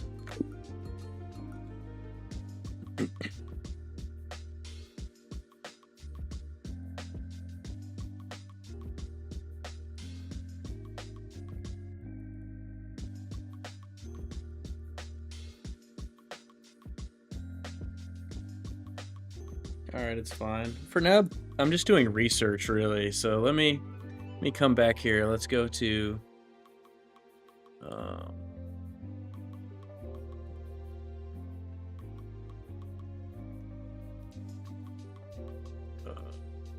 okay. Let's grab this. No. Okay, boom. Put this up here. Paste this in. Oop. Hold on.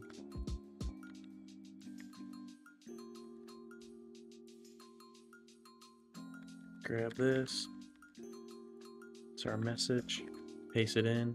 All right, let's let this roll. Okay, here we go.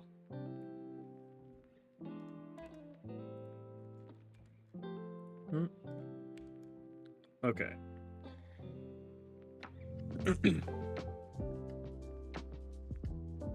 So Composer 1 always completes first, right?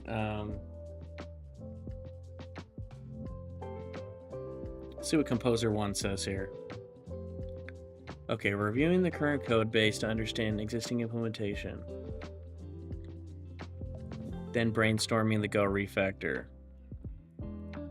So right now, because we're testing, we are using an in-memory map for the tokens. No session management, so it's JWT only.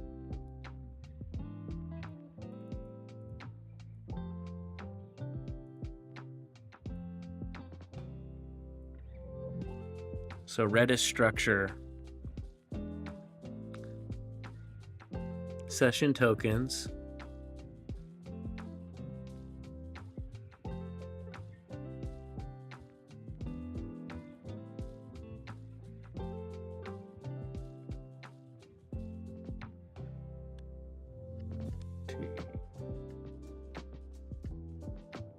Dual token strategy. Okay, so this is really what we're looking into too. So we got the JWT short-lived token.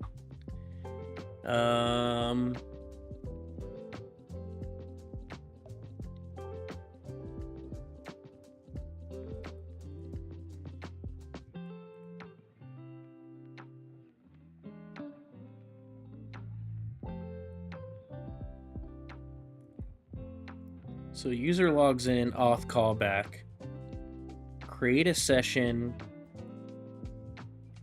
in Redis. Okay, set HTTP only cookie with session ID. Generate JWT access token. Store refresh token in Redis.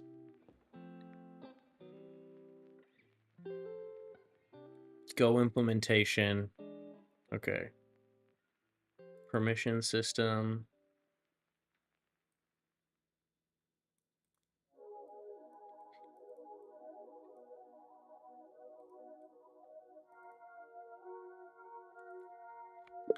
So I am familiar with using a bit string for permissions, and walk me through the flow again very concisely. When we use Google OAuth, I guess Google's going to return an access token to us, right? And also a refresh token. So explain kind of the flow of Google OAuth, but then using the cookie, right, to set the cookie in the browser, or explain kind of the flow for a layman. Composer 1 is fast.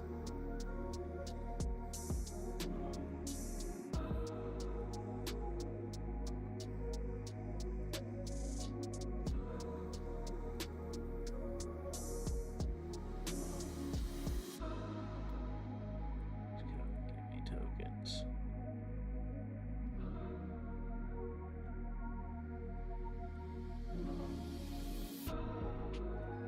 So Google then gives me a refresh token and an access token. Then I'm going to create a session ID stored in Redis. Then we're going to set the cookie.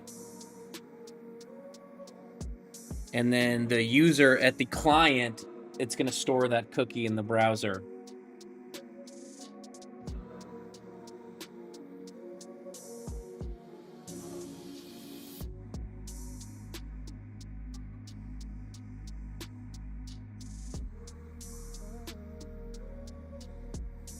So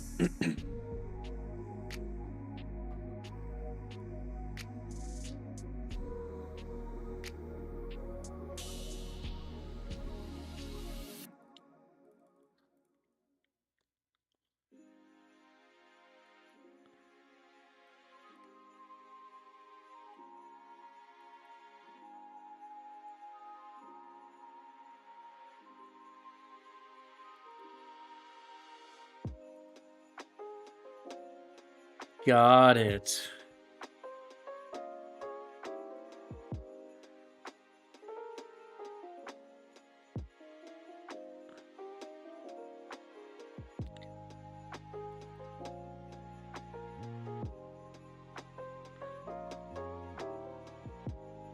We probably should have went into plan mode, but let me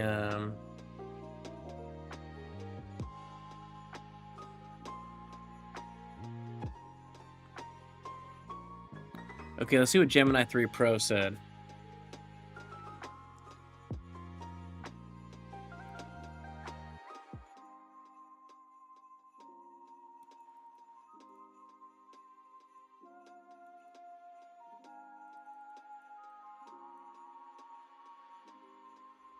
I guess the Go service can be horizontally scalable, and also vertically scalable. But the Redis service, I guess the Redis service is only vertically scalable. The core architecture stateless, gotcha.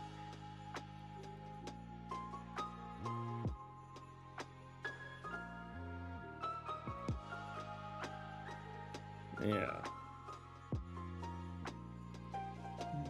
For API's JWT session cookie some logout, I recommend the reference token pattern. So here's the flow that Gemini 3 Pro is suggesting. So you log in,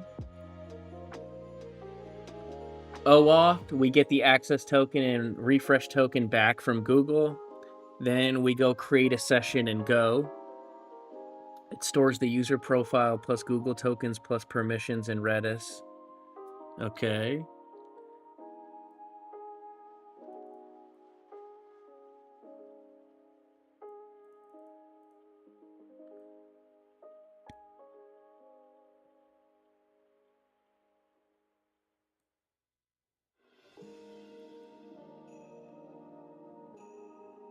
Use in API headers, gotcha.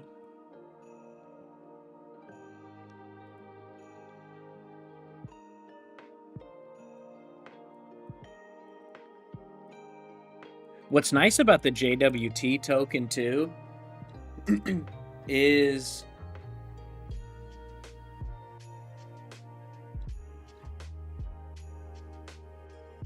I mean, you store that JWT in Redis, and then it's way faster than like calling a Postgres database. And your app is stateless.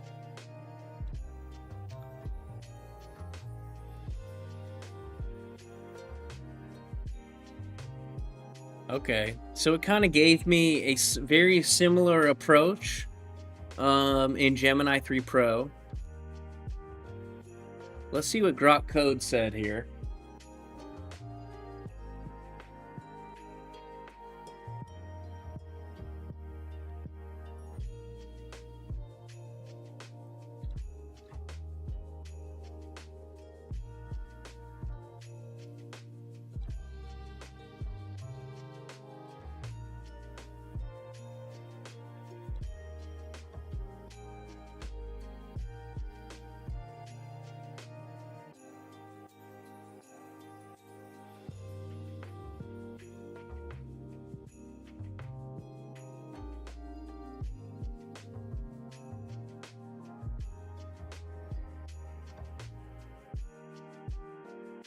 Okay, kind of gave me some code here. Grok Code did logout implementation, deployment config.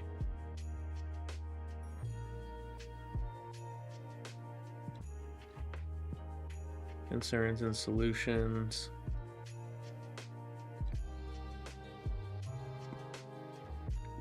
Okay, be very concise. Just tell me the complete flow. I want to understand the flow from when the user does OAuth to the user logging into the web app using cookies, or if they want to use API request.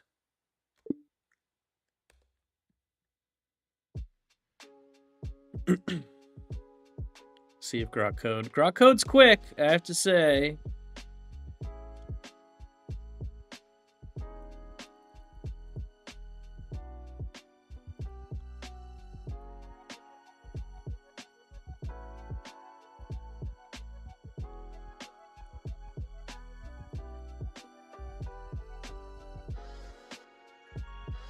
With auth code, exchange code for Google, create user session in Redis, generate JWT, redirect to web app with JWT token in the URL param.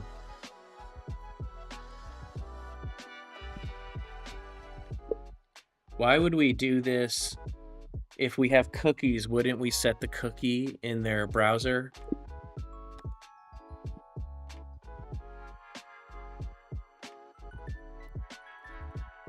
Okay, so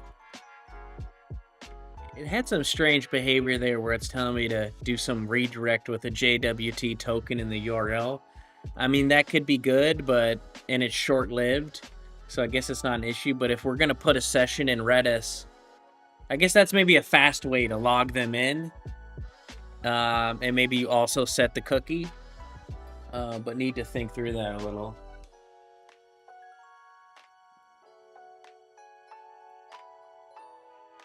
And guys, please like and subscribe if you haven't already. It helps a lot. Let's see. Okay, that was Grok Code. Let's see GP2 5.2 extra high.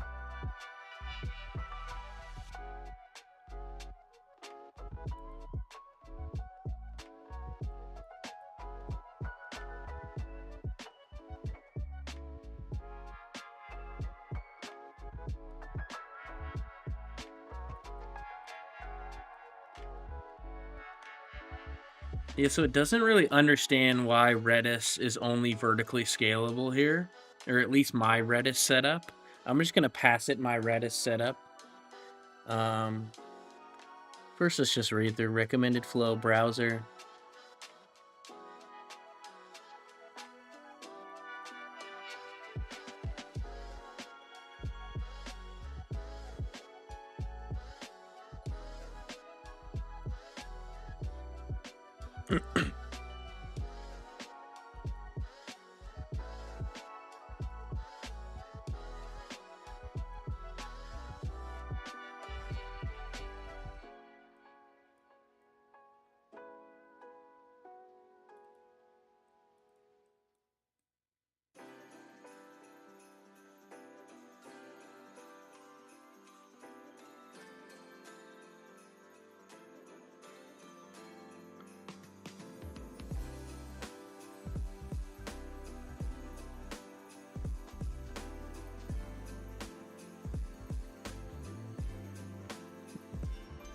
Gotta do a posture check here.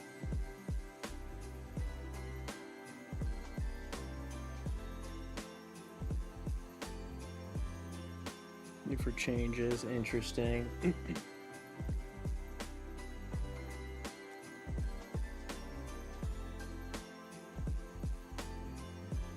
Break off.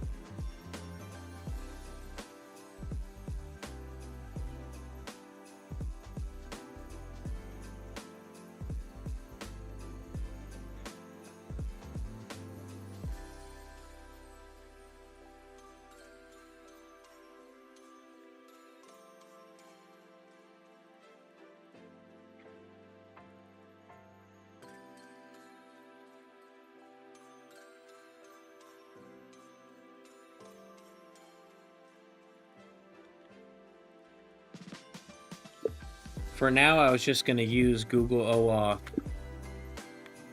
Let me get them.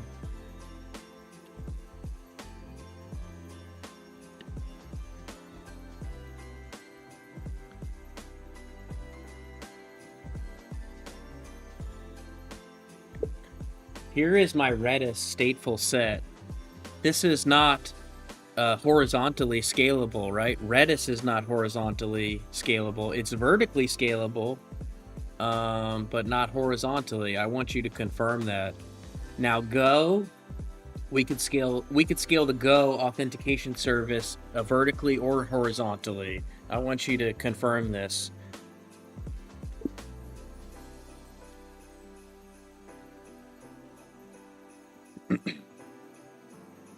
While that's working, we're going to check out DeepSeek in a minute here, and then we'll check out Opus. So it looks like I've kind of got the flow down. Pretty much the way that it's going to work is we're going to do that Google OAuth flow. And so once we do that Google OAuth flow, Google's going to return a access token and a refresh token. Then we're going to take that and we're going to create a session in Redis. And after we create a session in Redis, we're going to set that cookie in the browser. And eventually that cookie will expire. Now, if someone wants to use API keys, so we're going to have an API. If they want to generate an API key, there'll be a way to do that inside of the platform, and we'll generate a JWT token, a short-lived JWT token, and give them that JWT token, and then they can include that JWT token in their headers.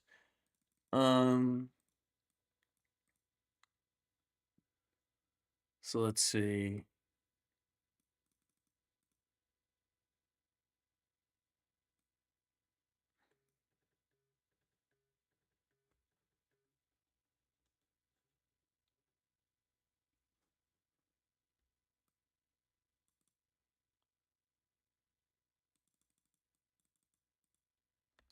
Let's see.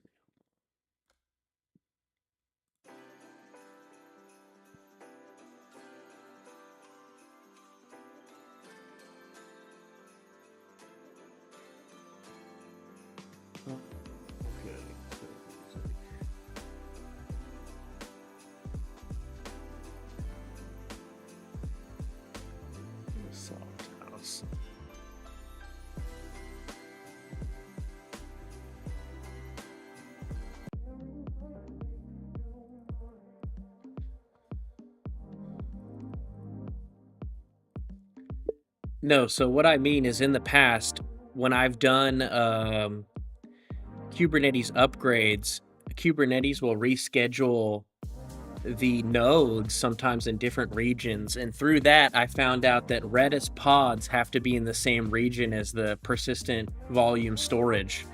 And so for that reason, you can't horizontally scale across many regions, right? But I can vertically scale and increase the node group size. Can you confirm this?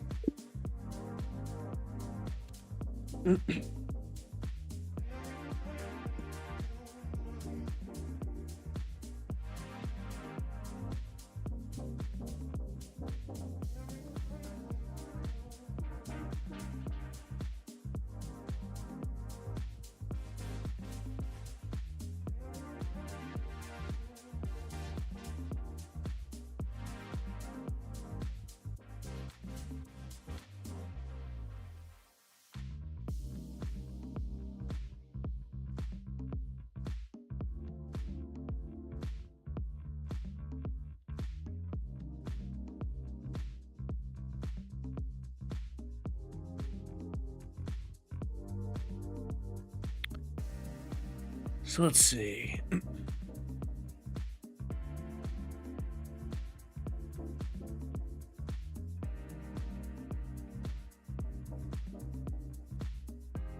Yeah, so we're backed by elastic block storage, persistent volumes. And that's what makes the multi-region scaling difficult, right? Let's look at Opus.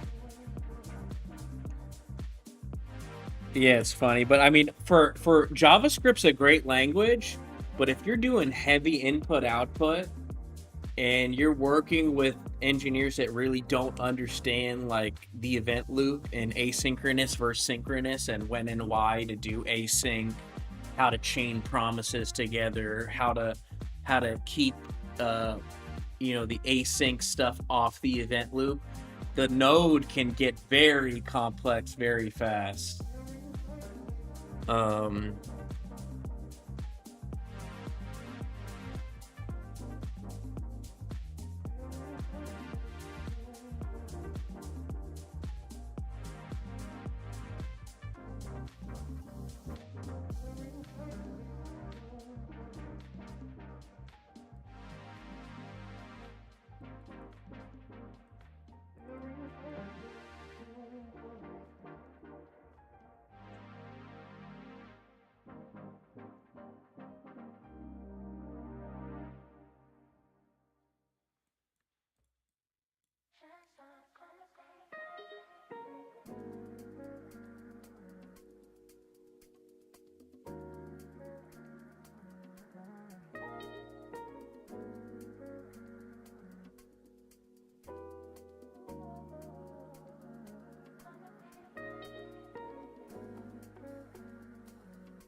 excuse me.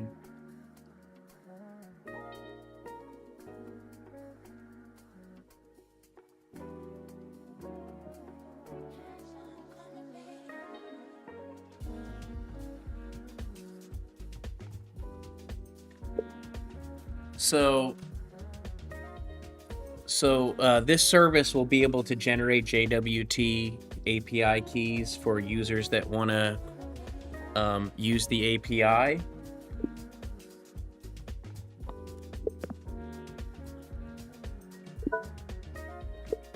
Are we also handling the DFS permissions? How are we going to handle that?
And what's that other token you mentioned? I'm not familiar with that one.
Yeah, so I'm familiar with permission bit strings and using those permission bit strings to dynamically generate the navigation bar.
Give me all of the permission options and be as concise as you can.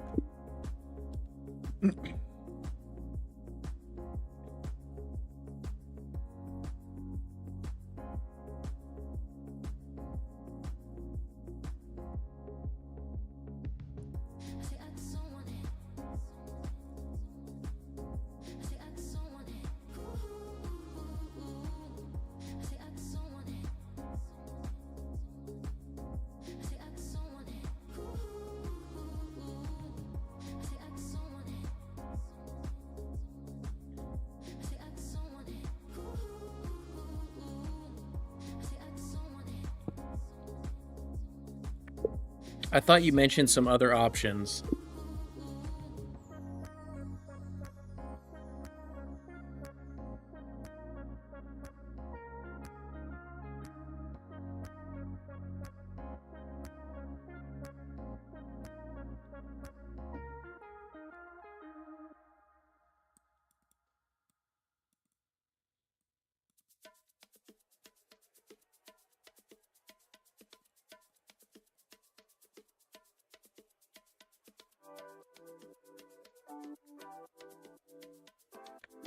Okay, explain the exact flow for the best implementation for a stateless service like this and be concise.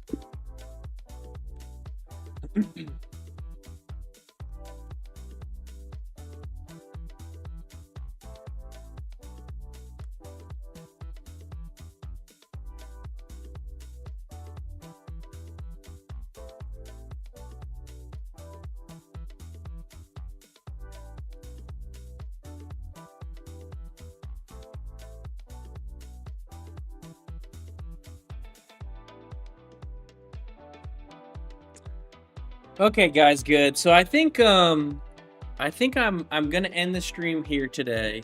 Um, we're gonna be working a lot this week is the plan. It looks like I have a full kind of understanding, and I'm gonna keep reviewing this offline.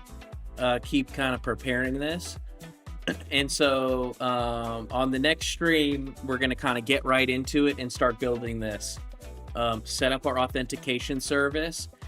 Then the next thing we'll do is we're gonna put a front end on our orchestration layer.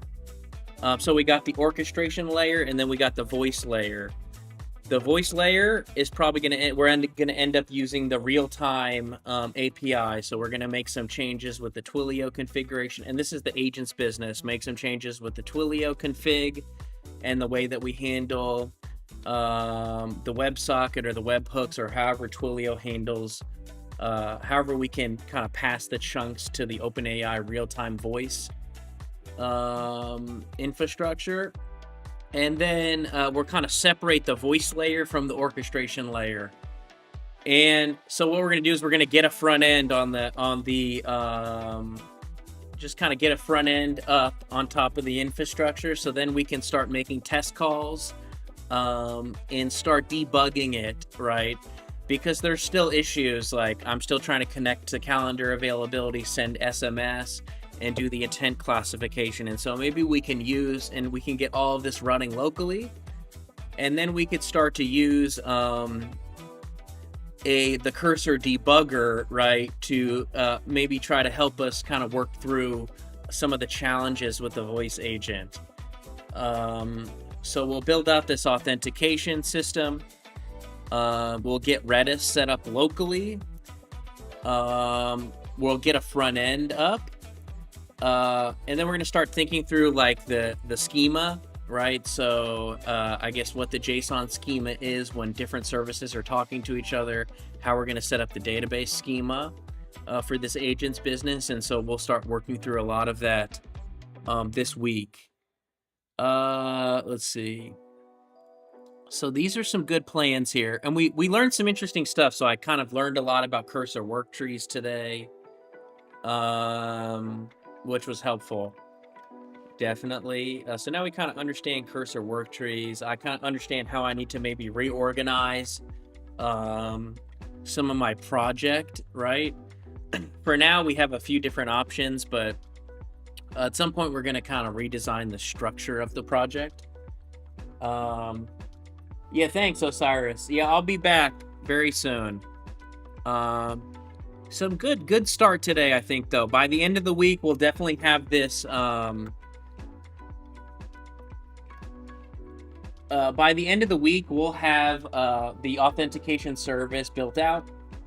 We should have it set up stateless, so it's ready to be horizontally scalable. We'll think about Redis. We'll get Redis set up locally. Then we're going to start thinking about, okay, we need to create a new EKS cluster, right? Let's start creating Docker images and start thinking about deploying these services maybe in the cloud. For now, we'll keep testing locally, but just thinking through that, okay, let's have all of the microservices, how we're going to deploy them using AWS Spot instances, making sure they're all stateless. And the workload can get interrupted and restarted. And we're also going to think about, in the past, I've used Node, and I've used like HTTP JSON to communicate between the different services, but we may want to think about gRPC and protobuf. So that's to have the communications between the microservices in binary, right? And so I don't know if that conversion will increase latency or slow down latency, but I think gRPC kind of communicating or using that as a transportation protocol between microservices might be something interesting that we can look into. Hey, for sure, Osiris. I don't know if I'll be available after live today, but I'm planning on being on live tomorrow, and then we can jump in voice chat. Either probably after the live would be good. I have to cut short and do something today. But we definitely, let's have a talk this week. I'd be happy to do that. If you're, I'm not sure what your availability looks like tomorrow. But if you're not free tomorrow, we could do next day. But we'll jump in Discord, that voice channel, for sure. Be happy to do that. And cool, I like that Rust stuff you did. I'm very interested in, kind of starting to build like more performant services. Thanks everyone that did join today. It means a lot. Anyone that did like and subscribe. I just want to put one last thing up on the screen here to end it. Just want to show we have